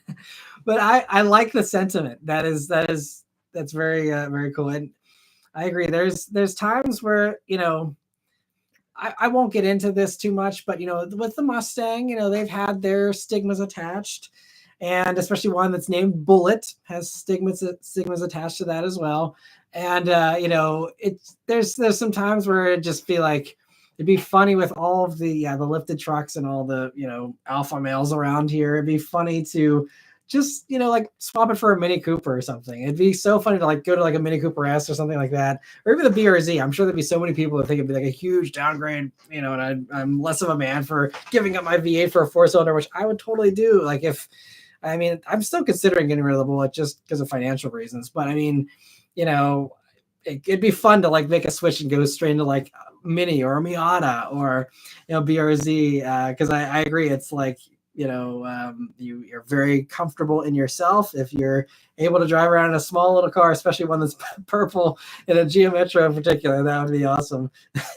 If you do happen to ever get your dream car there, Sean, please send me a message. I'd love to review a purple Geo Metro. That would be a hilarious video. So yes, I'm all for that, and I will totally rock a purple Geo Metro with pride. So thanks for the super chat, Sean. And Hyper Shadow, thank you so much for another super chat. It says, I want to be on my car. I know it's true, I do. I know these chats keep coming in, but I hope you guys get to go to bed soon or whenever you're going to do. Also, Cute Cat, thank you. We'll go until 11 here. We always do these for about 2 hours, so still plenty of time to have fun here. And I will get caught up on other member questions. But technically, it's already 11, so we'll see you later. Yeah, if you the time change. But thankfully it hasn't hit us too bad. So. And Jordan, thank you so much for another super chat. He says, do you think Ford is sitting on Mach-E sales and waiting on the Charger EV before they'd actually release the lithium? I don't think Ford has any plans to do an electric Mustang for the two-door version right now. I'd love the lithium, but they haven't talked about that at all since what was that, SEMA 2019 when they came out with that or something. I think we will see. I think what Ford is probably doing right now is they're going to very closely watch the Charger EV launch this year, and it might actually go over well. I think whenever Dodge had done internal focus group testing, there was something to the effect of once they showed that they brought in a bunch of Challenger and Charger people that were I only want a V8. Whenever they brought them in, showed them everything that they were doing with the new car and how fast it was going to be. I think they said something like half of all those people that initially were like, I would never do it, were then like, yeah, I actually am interested in this vehicle. So as much as, all the internet comments are aflame with this is the worst thing ever, and, why they do this to the Charger, even though we still have a gas option, which is hilarious. Random little quick side, but it's so funny. Like some of the comments that came in, there's people who are like, why are they not doing a gas charger? When I literally put in the thumbnail and in the title, gas returns, and I get comments being like, why is there no gas version? I'm like, holy crap. I can't make this any easier for me. It's the life of a YouTuber sometimes. But anyway, I think that, Ford will wait and see. And if it looks like the Charger EV is a huge hit, I think Ford could probably hack up a Mach-E platform to, do something for the regular Mustang if they really see strong demand there and have it alongside the V8 version. But, Ford has said there's no end in sight for the V8 for them. They're planning on, leaning into the whole V8 thing. So I think that is something that's going to stick around. And I think they'll just point people to the Mach-E if they want an electric Mustang, even though it's not a Mustang whatsoever. But I think that's kind of what they would probably say officially. And thank you so much again for the super chat, Jordan. Hyper Shadow, thank you for another super chat. He says, "All hail the mighty purple Geo Metro." I agree. Rock on. Now that I think about it, I did like for the Bentayga specifically, I was looking at green and purple, but I really liked the purple. It was like, yeah, and I was really upset when the Mach-E ordering came out because there was some rumor on the Mach-E forums that there was going to be an oil slick color, and I really would have gotten that would have been 100%. So yeah. And I'm so upset that they didn't do it. So yeah, they dropped there you go. Purpley. Yeah. Team Purple over here for sure.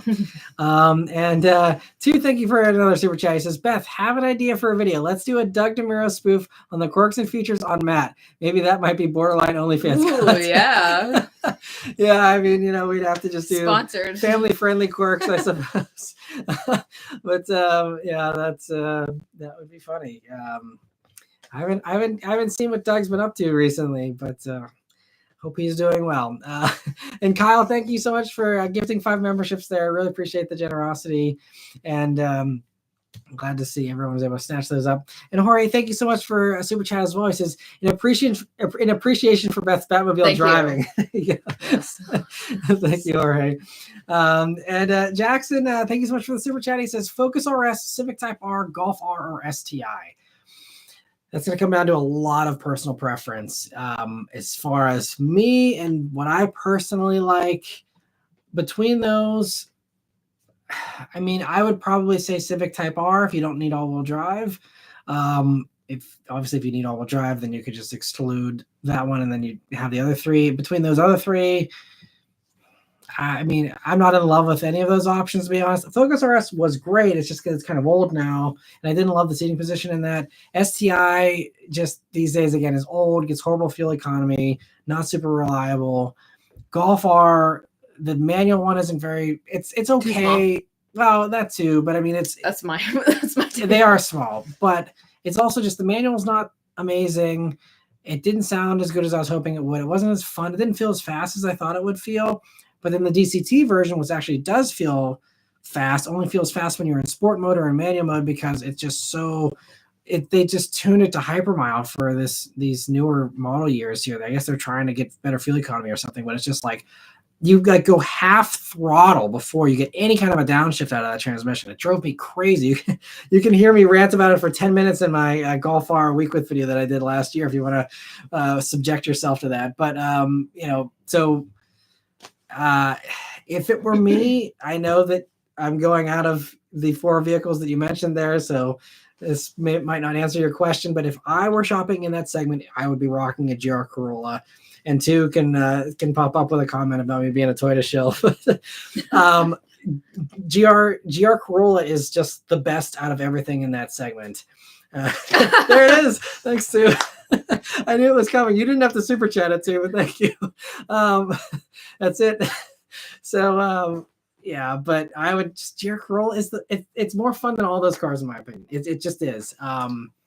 Again, everyone's different with their preferences. I can pull out all his hats that say Toyota. The GR hats that I have, the GR86 hat. Is this where your things are? What? Your here they are. What, all my badges? No. I was gonna grab all your little. Oh, you gave them all to. What? I don't know what you're talking about. You always get a bunch of these. Oh, my badges? Yeah. Oh, the notebooks. They're in the other room. Oh, they're. Oh. Yeah. Wow, that's nice. I just never used that. Oh. She's discovering all the little knickknacks in my drawer from all the drive events. Anyway, so yes, I'd say GR Corolla if you're open to that idea. And we got to go way back. I know. We got to get back to the member questions here too. I love the super chats and more than happy to answer all those as well. But I also don't act annoyed. I'm very appreciative for the super chats. Yikes! No, and that's I think it's also quicker interaction because it's not people don't have to wait for their answers, so that's great. But I also want to make sure that I think we're further than that. I just don't want to ignore the members here. Well, Francis, did your girl know? I guess where is Bulgaria? Do I know where it is? I don't know. He said, "Did your girl where is Bulgaria?" So I'm not. I don't know how to answer Wild Frame's question there, but he says hi. So I know where it is. Yeah. Yes, I did take many geography classes. Yes, we're hopefully a little less ignorant than most average Americans as far as geography goes. Fuchs says, I remember that event years ago with you and Chris, Jason Humble with Pennzoil, I think. We see his face on that video. By the way, I'm trying to think of what video. There was a few events we've done together, but I didn't think there was any that showed his face, because we always had to make sure, like, we cleared everything with him, and I wanted to make sure just to protect it for him. Like, I was hyper vigilant about like checking other people's coverage and stuff to make sure. It might have been something like that, but like I said, I think we always did a pretty good job, but maybe something fell through the cracks. I don't know. Interesting. The Trunk posted on his Reddit. Yeah, there you go. The Truck and Car Guy says, I'm considering trying to find a drift club out here in Arizona. That'd be great. I'm sure that sounds like a blast. And he says also, Wild Frame says that the 2019 Audi A5 has 0 piano black. Oh, so claps. Gets Beth's approval. Great. Wonderful.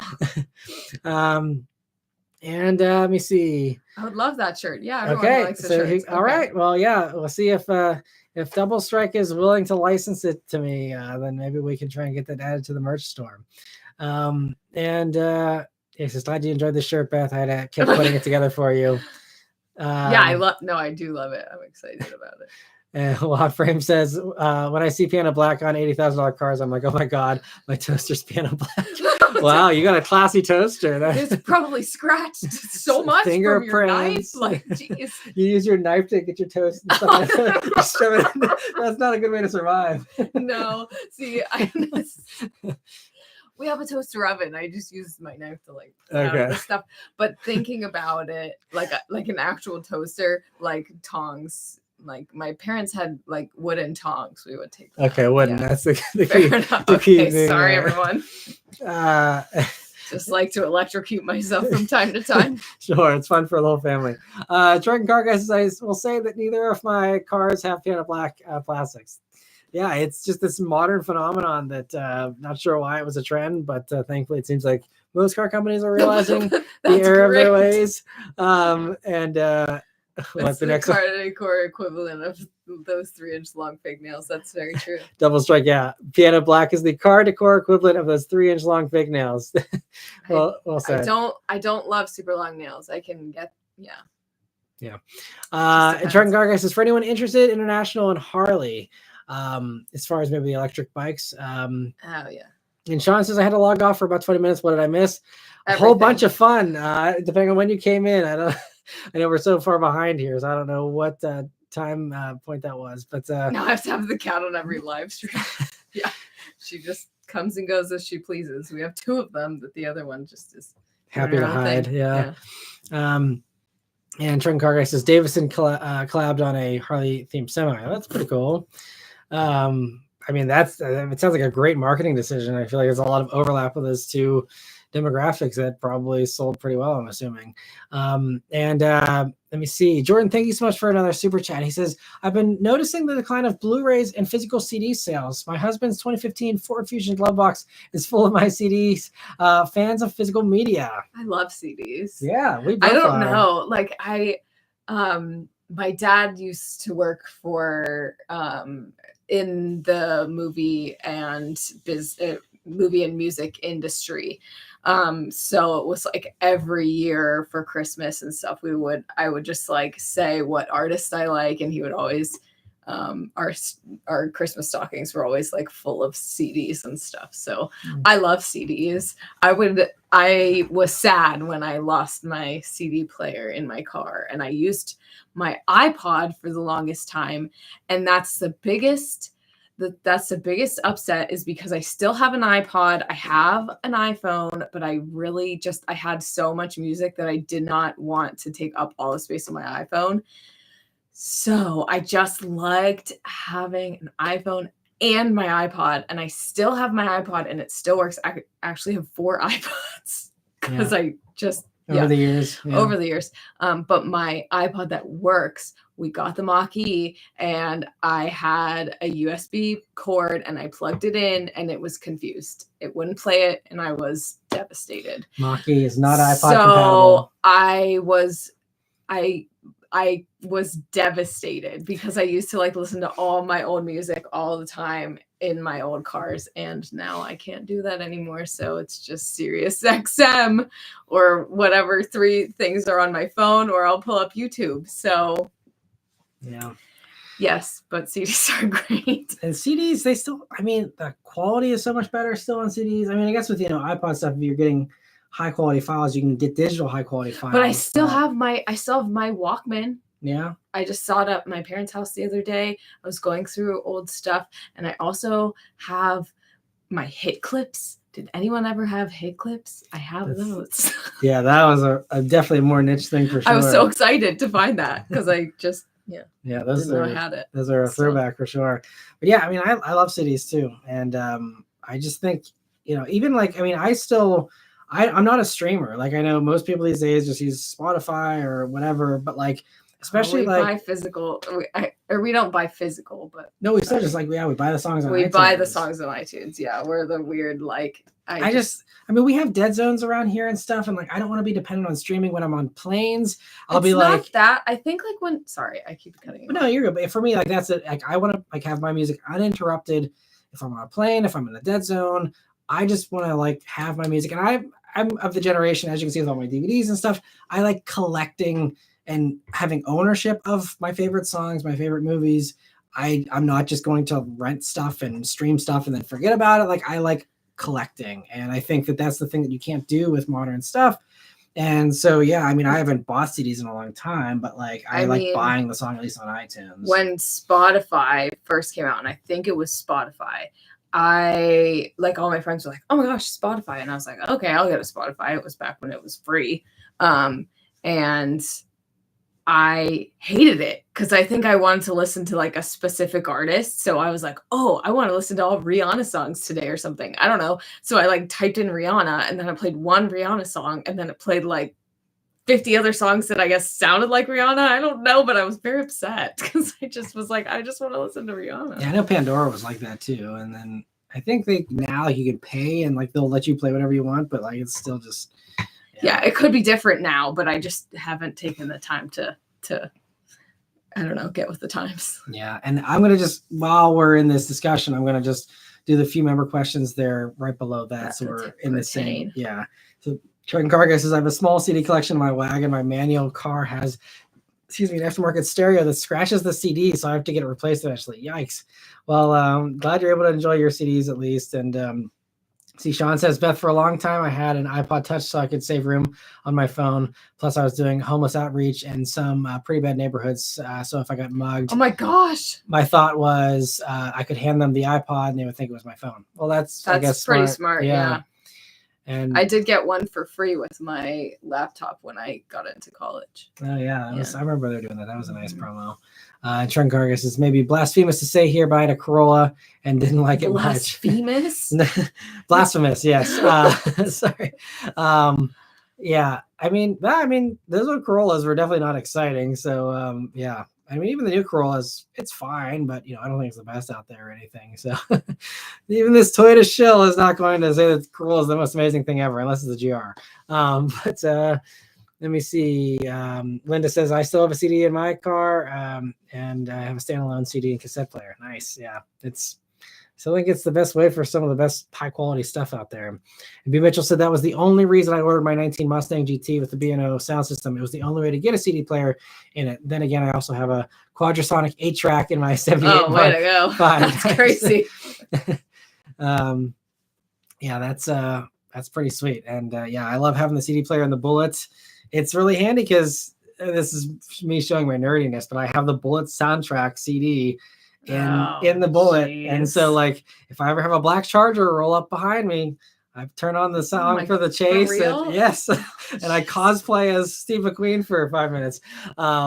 So yeah, it's I like having CDs though. And Joe says, you're not a streamer. Pandora Premium billing every single December. Joe knows me. That is true. Yes, I do make an exception for Christmas music because I don't have a collection.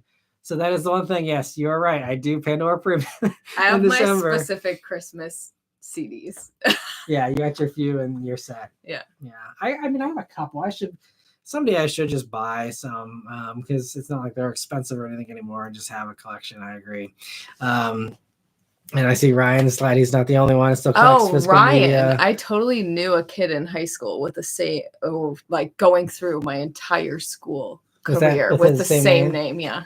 Ryan Don here. Yeah. Crazy. Maybe it's you. I don't know.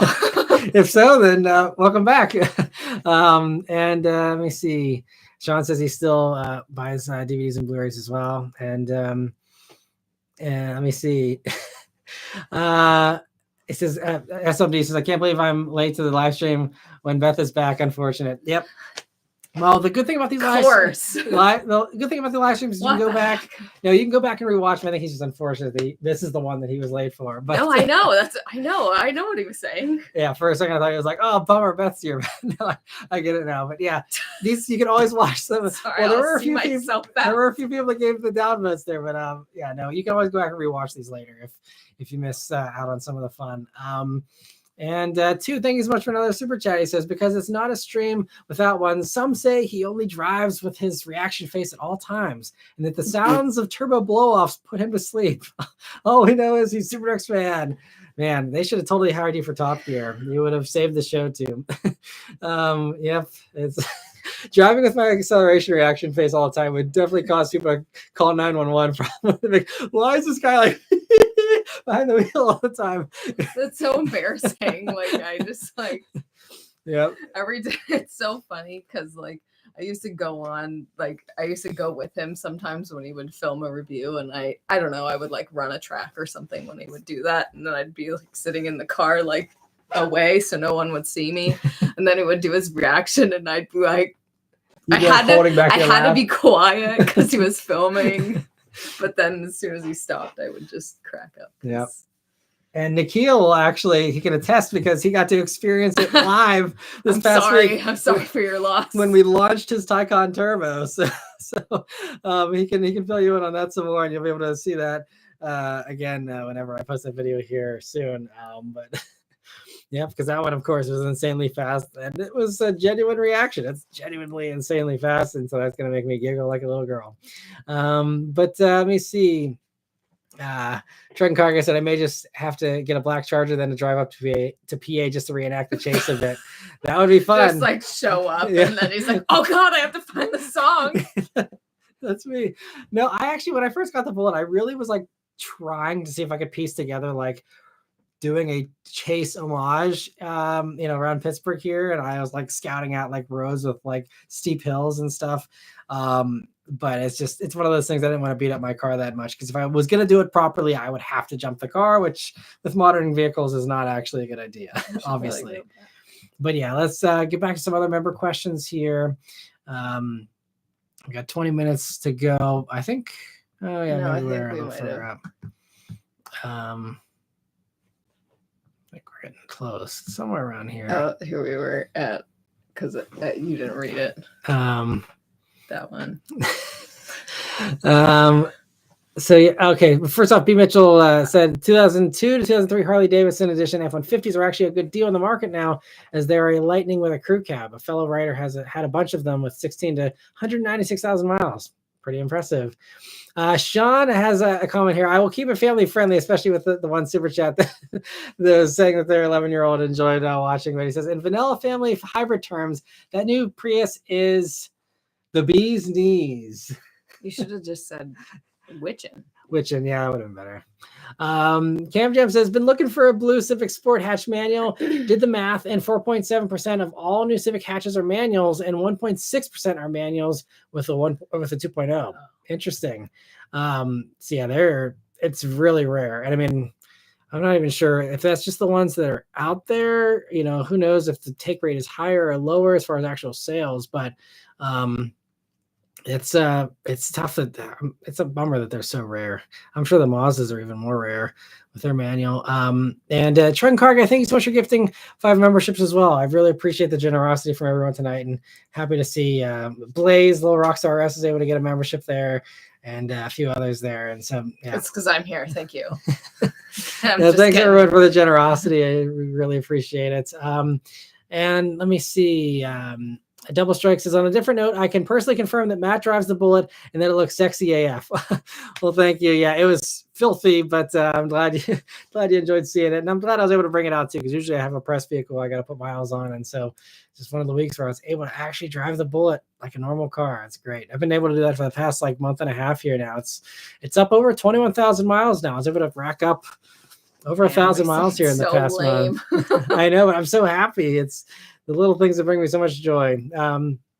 And Jordan, thank you so much for another super chat. He says, do you think car companies will ever go back to actual names of vehicles instead of letters and numbers? I think a lot of companies have, been recently starting to do that. We're seeing that Cadillac is, going back to that. And there's been, like Acura bringing back Integra and stuff. So I think that there is a rising desire to do that in the car industry. And, I think, and there's still some others that are still coming out with stuff that sounds like fax machine model numbers, like the BZ4X. Again, not a Toyota shill, because I will admit whenever they do odd things, and that's one of them. But I think we are going to see more of that, because I think people are just, it's just boring when it's about a bunch of letters and numbers. And so I think, that's definitely something that's hopefully going to be more and more common, hopefully in the future. And B. Mitchell says, Jordan, okay, we already covered that about the taxes there. And I see the other discussion about stuff in Florida. Kyle says New Jersey has such high insurance rates. Yeah, I mean, I think there's a lot of that going on everywhere, but I've heard some states are definitely worse than others for sure. Vishal says, yep, here in North Carolina, we have to pay property tax on our cars at the same time we renew our registration. Yeah, that is not great.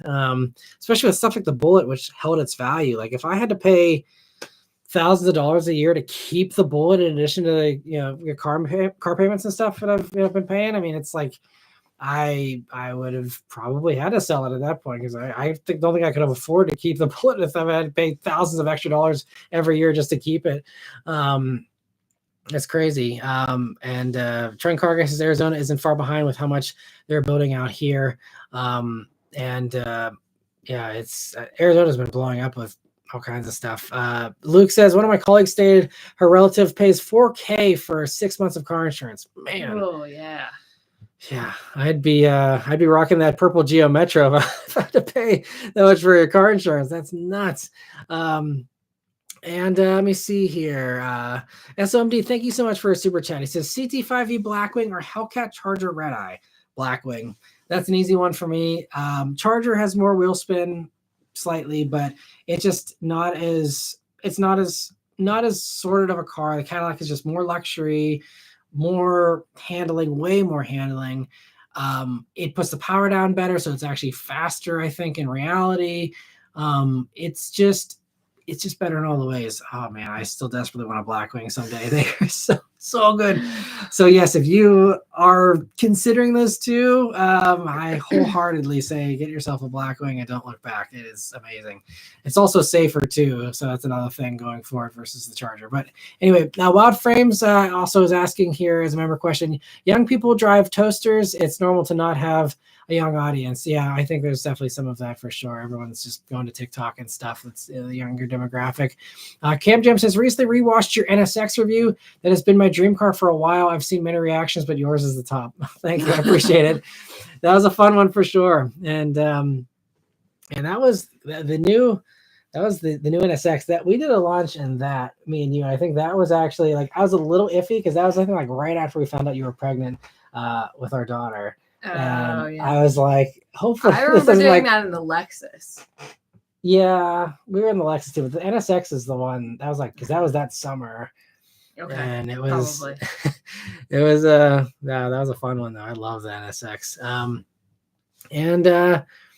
Linda says it's great to see both of you here this evening. You too, Linda. Wild Frame says DB12 for me. DB12s are great as well. I just wish they offered them with the V12. I'm hoping that the new Vanquish here that's coming fixes that. Wild Frame says LC500. That is another dream for sure. Fuchs says get a G Cabriolet. Yeah, those are insanely expensive. It's a rare car though. They're impressive. Let me see. Wild Frame says, yeah, the flat planes. Those are the most magical V8s for sure. Kyle says CT5V Blackwing sounds really amazing too in the reviews I've seen. It does. It is definitely up there. That's another one that I neglected to mention as far as awesome V8s. That is definitely worth mentioning. Two says, Kyle, I see you've done your Raid Shadow Legends tournament. Two, you crack me up. Wild Frame says his Audi's like 0% sound. That's crazy. That's a bummer. Truck and Car Guy says, don't worry, Beth. You're not the only one confused with the European car badging. It's like so many things. I know. Camp Jump says, just came up with this idea. If Beth has cool reactions to exotic car accelerations, you could put it as an extra at the end of the review. There you go. Yeah, just me. I think I just like am like, you're really lame. Whatever. Every time he has a reaction, so probably not the best. I think you've had a couple like times where you're like, holy crap. Yeah, or you've probably said, that's it. Yeah, like, but maybe not in that language. Yeah, but there's been a couple. If I ever get something insanely fast, maybe I just throw a camera up and like get a reaction out of you. Okay, that could be fun. See what you think. But yeah, because I think I did that. I think a long time ago. I think the first time I got my BRZ, whenever I had the BRZ, I think I took my sister for a ride and gave her. I think we did her reaction. Maybe I don't remember. It was a long time ago, but or no, we did the one with the Lexus GSF with your mom. Oh yeah, that in was the back, and fun. Because I had the dash cam running, and I just like got her reaction. I think I put that in the review if I remember correctly, or maybe I just said like my mother-in-law like was freaking out. In the back. We just drove her. Yeah, and we were on an on-ramp, and I just punched it, just like revved out multiple gears, and she was in the back there. That was a funny one. We should give your mom rides more often in fast cars because that was actually really fun. Yeah, that was fun. That would be definitely some good YouTube stuff too if she was willing. Mike says, Matt, if you had to bet, would you say Nissan investing in Fisker would be good or end up bankrupting them? I think honestly, it's just, I don't know. A lot of these early brands, they have a bunch of teething issues and eventually they get better. Tesla had plenty of issues in the past. They still have some, but I mean, there's been a lot of stuff where it's been buggy in the beginning and it's been better. So I don't know. I don't want to like completely write Fisker off, but I feel like Nissan has bigger fish to fry right now. And if they want to get a shortcut to an electric car platform, I think there's other ways of doing that to shortcut it without involving Fisker, or at least working with a better platform.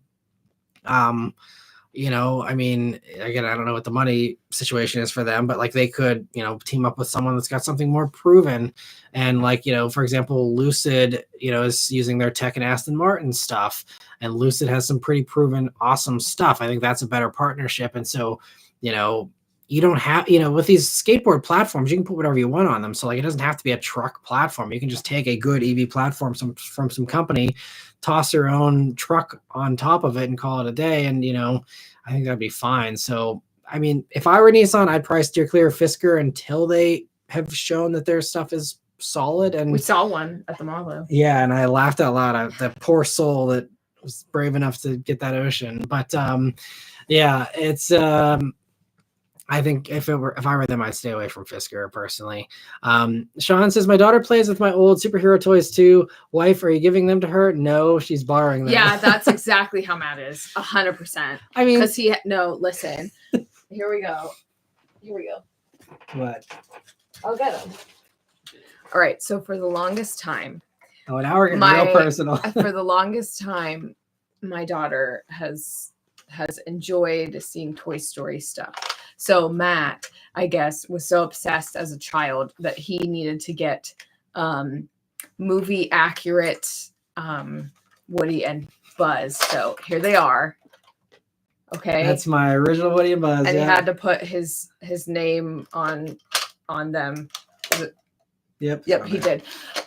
So anyways, he had to get movie accurate ones. And for the longest time, there's like a bunch of toys that his parents gave him that was just his old toys that were sitting around at his house. At his parents' house. And he just brought them here. They were in a bag. My daughter found them and she would play with them. But these two, he put up in his closet. And for the longest time, she was like, Daddy, I want to play with those. And I would show them to her. And like, you would show her and be like, until she was a little older. Now she plays with them all the time. Now she plays with them because he's finally given up. No, it's because she's now older. She's like not going to just like bash them into a wall and like, you know. but fun fact to like throw me under the bus is the fact that many kids in my high school were convinced that I looked like Jessie from Toy Story. So here we are. I found a Jessie at my parents' house. Like I said, I was like looking at their house last week. So I gave this to my daughter because I was like, I didn't even remember I had this, but I guess someone gave it to me because I thought I looked like her. Yeah, so there you go. The inside scoop. But so yeah, I totally get what you're saying, Sean. And yeah, it's one of those things, you know, they have a special place in our hearts. We don't want to have them just get completely wrecked. But you know, a lot of my stuff that I let her just like, I mean, the Batmobile was down there for a while downstairs, and she was just doing whatever she wanted with it, and it was fine. But yeah, and Trent Car says Plum Crazy is my favorite factory car color. I'm considering repainting my Lancer in Plum Crazy, even though I'm sure it would piss some folks off. I mean, I think that'd be great. That'd be super cool. I would totally. That'd be something I think people would be in support of. Hopefully. And Mike says, of the mainstream brands, who will be the first to make an electric midsize pickup on their own platform, excluding Nissan investing in Fisker? It sounds like Ford will probably be the first. You know, they had a platform. They've now put that on the back burner with the slowing down of EV sales slightly. But they are still working on that, I think. And, you know, it was going to be an electric Bronco, electric Ranger, and I think even electric Maverick. You know, they were just all the stuff people want, basically just an electric. And so I think that was probably going to be, you know, the first one up. Now they have kind of put that on the back burner. Maybe someone else will leap ahead. I know Toyota, you know, showed off at the Tokyo Auto Show last fall that they have, you know, like was probably an electric small truck. I don't know if that's really technically midsize or not, and it probably wouldn't be body on frame. But there's that. Also, you know, we saw a couple of years ago the electric Tacoma. We saw the new Tacoma with a blocked off grill. So Toyota could actually be the first, which again would be a switch for Toyota. But I think that we might see an electric Tacoma before we see the others, especially knowing now what Ford's doing. So I think that's, I'd probably guess Tacoma would probably be the first, unless there's something else I'm forgetting or missing. But anyway, yeah, where were we at? Did we? We just got. Did we skip a bunch of them? Or? No. Sorry. Okay, Tom, thank you so much for a super chat. Sorry, I missed that. No, it just came out. And also, we missed Jordan's super chat there. Jordan says, "Future bet on your kid wanting ICE or EV." I think hopefully she will enjoy both, like we do. You know, it's whatever she wants to have. Yeah, you know, and whatever's safe for sure. Right. Yeah, the safety thing I think is gonna be more important than you know, anything else. But I think, you know, she will be exposed to both, obviously, and so she can form her own opinion. She will see how much, you know, I love the Bullet and whatever, or if I have something else, you know, after the Bullet here, you know, maybe she'll see that, or, you know, she'll also get all the enjoyment of the EV. I mean, she loves it whenever, you know, Beth hits the gas in the Mach-E, and she loves having us go fast in that. So she appreciates the instant electric punch as well. So, you know, we will see. I mean, I think as of right now, if you were to ask her today, she would probably say she likes Beth's car better because she doesn't love how loud my car is. That could change. Maybe that won't change. And maybe she just won't like loud sounds. And so loud cars will just be excluded in general. We'll just have to wait and see. Obviously, not every gas car has to be loud, but, you know, I think that's going to be the whole appeal, especially as we go into the future here. So, you know, I think that's, yeah, it's all up to what she likes, though. It's we're not going to try and sway her one way or another. I want her to be able to form her own opinions and like what she likes. And Tom, thank you so much for the super chat. He says, recently I asked a question on the best car for a new driver. A change of plan has happened and my family wants something like a RAV4. Any recommendations? No hybrids, and should we go for all-wheel drive over front-wheel drive? That's going to come down to where you live and how often you see snow, or off-road, situations, things like that. If I'm assuming you're just driving it on normal roads and you live in a place that doesn't get snow, then I'd say save your money and get front-wheel drive. You'll get better fuel economy as well. As far as recommendations in the RAV4 segment, CX5. Yep, you beat me to it.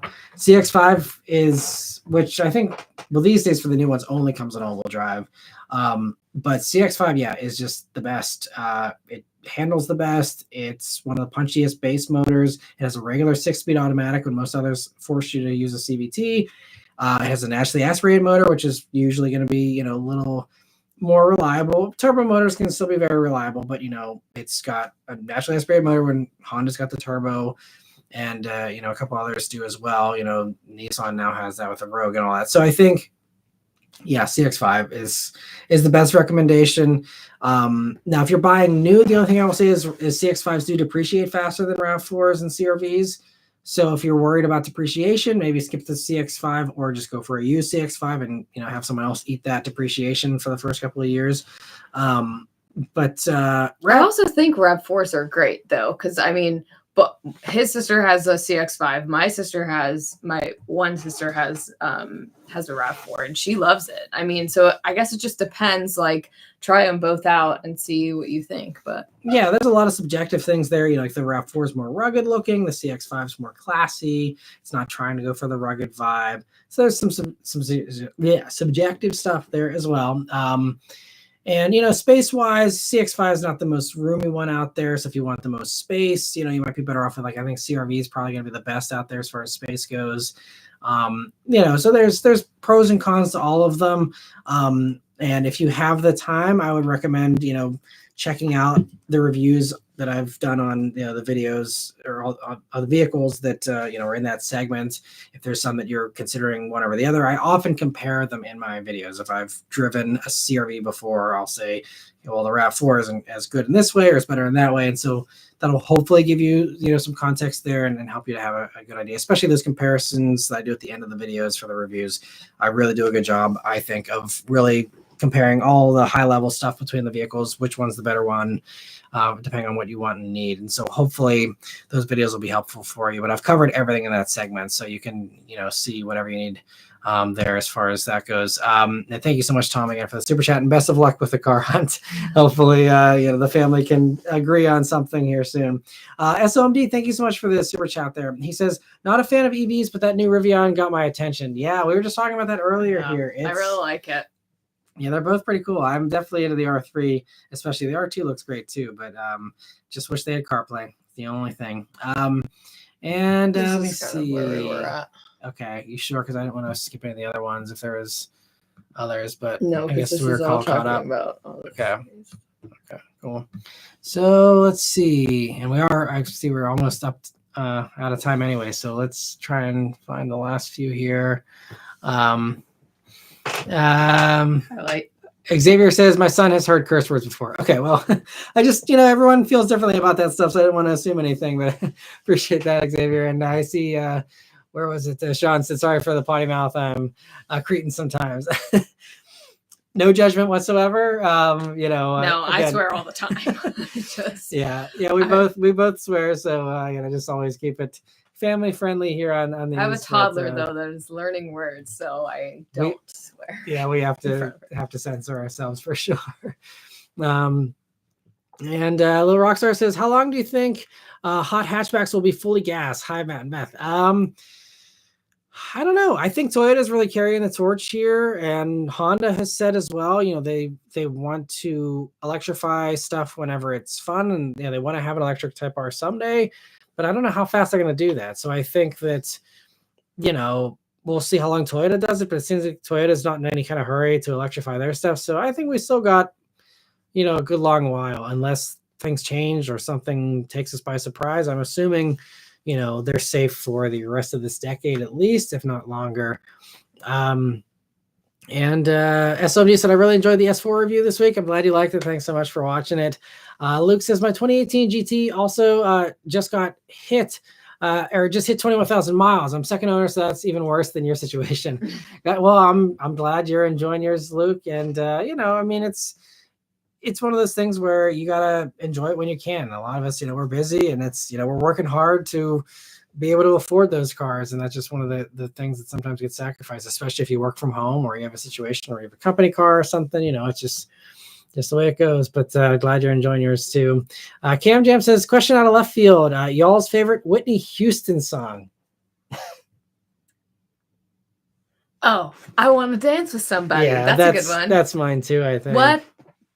You're just taking from me, aren't you? Well, no, because I don't really I don't know all of her songs. Like, I'm trying to think of other songs. If you gave me a list, I could probably give you a better answer. But off the top of my head, it just that's one that pops into everyone's head, No, I Will Always Love You. Okay, see, I didn't think of that. I was just thinking of Dance with Somebody. Yeah. Okay, well, I guess we're the same. So clearly we're siblings. Well, it's a fun, I'm just kidding. It's a fun, fast song, I don't know. It's just kind of. It's always good. So sorry if that's the cliche answer, but it's a good one. Let me see. I also see Ben's comment. As a father of 4, I'm always amazed at how Matt and Beth managed to look bright-eyed and bushy-tailed. I mean, it's caffeine. On these, these are so fun, and the adrenaline kicks in as well to make me a little more energetic than I think I usually because most of the time he's on his 3rd coffee by now. Yeah. No, I mean, well, sometimes it's 2. I don't think I ever. He likes to have coffee at dinner. Yeah. To get him through me through the rest of the day. Yeah. Yeah. To get especially if I need to bed. work. Yeah. Yeah, keeping up with her is definitely, you need some caffeine sometimes. I mean, the thing that also helps us was we are, only 1 kid. So I'm 4. If we had 4 kids, I'd be on the floor by I used to nanny 3 kids, and it was not for very long periods of time. And I definitely took a full day to recover from that. So kudos to you, Ben. You're a stronger man than I am, because I would be. Yeah, I don't know how I would do it, honestly. But 4 kids is great. It's not bad. No, it's not. No, I'm not saying it's bad. I just have immense respect for people that can do that and function, because it just takes a strong person, and I am not that strong. So kudos to you for being strong. I'm trying to pay him a compliment, because that's a huge accomplishment. And V Mitchell says lifetime collector car registration of $95 in Minnesota. And I am yawning off camera though, so there you go. Tired. In Minnesota, North Dakota makes up for being armpit deep in snow for half a year. That is nice. Yeah, for sure. One of the perks there. And Luke says those Blackwings will hold value forever, just like the Chevy SS manuals are still 40 grand plus. Yeah, probably. I mean, I have seen Blackwings coming down a little bit though. We will see how far that goes, but I think they're in the 70s now, which actually made me somewhat, I mean, it's still way out of my price range, but slightly optimistic that maybe someday I'll be able to afford one, but I'm not counting on it. But they seem like they are going to probably be desirable forever. Sean says, in California, my wife and I only pay about $1,300 for full coverage on 2 cars plus renter's insurance a year. That's actually really good. That's cheaper than what we pay, I think. I mean, the EV doesn't help, because the Mach-E definitely drove it up a little bit, but that's not bad. SMD says, Matt and I both want a Blackwing and a C8 Z06. Let's make it happen. We will see. Maybe someday. I hope it happens for you. I'm not optimistic for myself, but I hope that you can get there, SOMD. And I mean, anything's possible with enough ambition, right? Hopefully we can both make it happen someday. But let me know if you ever get yours, SOMD. That would be awesome, and I'd be very happy for you, because it's anyone that has a Z06 and or a Blackwing is living the good life in my mind. And Sean says, you guys dreading your kid dating? I imagine who my daughter will bring home. Dad, this is Spike. He works security at the junkyard. Don't worry, I'll have her home early. My parole officer says. Oh my gosh. I can't stay out past 10 p.m. Honestly, I haven't really thought too much about it yet. Yeah. It's I don't know. I think that the only it's gonna happen. That's the thing, is it's gonna happen. So you either support it or I think for me, to like an extent, you know. I think for me, the challenge for me is to not be a helicopter parent and not try to like be so protective, because I am very protective of her, and like that's gonna be the part that's tough to let go, even if it's like the nicest, you know, most straight edge person in the world or whatever. Like I still, you know, it's still just like, I'm not even concerned about the person. It's just like, are they a good driver? Are they in a safe car? Like, what's going to happen? Follow them. It's like, you know, and also the kind of world we live in, you know, are they going to dangerous places? You know, that's the kind of stuff I'm going to be more worried about that than the person, most likely. You know, so that's going to be my concern. And like, you know, we'll see what happens, but you know, the Bullet is a very low key car, so maybe I put it in quiet mode. I can, you know, keep a respectful distance, and no, I'm hoping that, you know, she will have a good head on her shoulders, and she will, you know, be able to look out for herself. And obviously, I will still be a protective dad, but hopefully, won't annoy her too much. And Sean says, so hopefully Matt's daughter likes cheap coupes as well. Yeah, we'll see if, you know, if I still have the Bullet, she's more than welcome to have it someday, but we will see if she's into it. Trucking Car Guy says that I've seen a few Lucids out here. Granted, I think they were built here in Arizona. Interesting. Yeah, I don't remember where they're built, but Linda says, I have toys from my childhood and I'm 75. Yeah, it's one of those things that always kind of has a special place, I think, in everyone's heart, no matter how old you are. It's just, it's what you grew up with, you know. Jorge says, sounds like Toy Story gets the win for the family Halloween costume. That could definitely pass for Woody. Yeah, it's I've heard that. Yeah. So yeah, Woody and Jesse, and then I guess we would have to see who she would want to be. Yeah. Right now, she really likes Forky, so maybe she could just like tape a giant spork on the front of her and little wire. That would be so funny. What are they called? Those pipe cleaners, and yeah, giant pipe cleaners. Maybe that'll be the Halloween costume this year. I don't know. Yeah, we've never done a family Halloween costume yet, but she's cute. Yeah, we'll have to see what we do. And he doesn't want, that's the thing, is he doesn't want to dress up. He doesn't care. Like, no, I like dressing up. No, because you said you don't want to. What? You're too cool for that. What? Yeah. Okay, that is not true at all, because I literally for Halloween walked around with a Marshall firefighter Dalmatian puppy dog ear hat and walked around our neighborhood for everyone to see with looking like a Paw Patrol dog. So yeah, all right. I have no pride when it comes to that. There's no dignity left here, so there's no reason to try and look cool for Halloween. So I'm more than happy to dress up in whatever she wants. And let me see. I think we're almost caught up here. I know we're a little bit over time. So Double Strike says he's fine with his daughter dating. Once she turns 30, she can date anyone she wants. Yeah, that's I've heard that before. That. Oh man. Jordan says, awesome segment. So glad I can make it. Thanks for joining, Jordan. And let me see. Jazz says Kona has a hatch that's electric, but still has gas models as well. Yeah, there's some. It's great to give people those choices. And Sean says about the RAV4 here, about how she really likes the RAV4. Jazz says, saving all my love for you. It's his Whitney Houston pick. Yeah. Kona says, I'm just now making it to the live stream. Great to see Beth on the stream again. What is her thoughts on the new Rivian? So we just talked about that in the beginning. So I still like it though. Yeah. So you know, the R2 in particular. You didn't like the R3, but it's not that I don't like it. I would have to look at it again. I was just looking at the R2. So Cam Jam's weighing in on his favorite is I Have Nothing from The Bodyguard, which I've never seen. Yeah, I don't know. She can sing. She won't. I don't think you. No, I won't. No, I won't sing. But she can. I won't sing. But I can sing. And I see Shadow says Matt equals good dad. I appreciate it. I try my hardest, like as we all do, you know. But Fuchs says request for the cat's appearance again next week. We will see. You know, cats have a mind of their own. So. Well, she'll probably come in here. They like to hang out with me when he's streaming. So yeah. And by the way, next week's stream, just to let everyone know, is going to be on Saturday night instead of Sunday, because of the way everything's going to be working out with our personal schedule. So hopefully Saturday works for those of you who can join.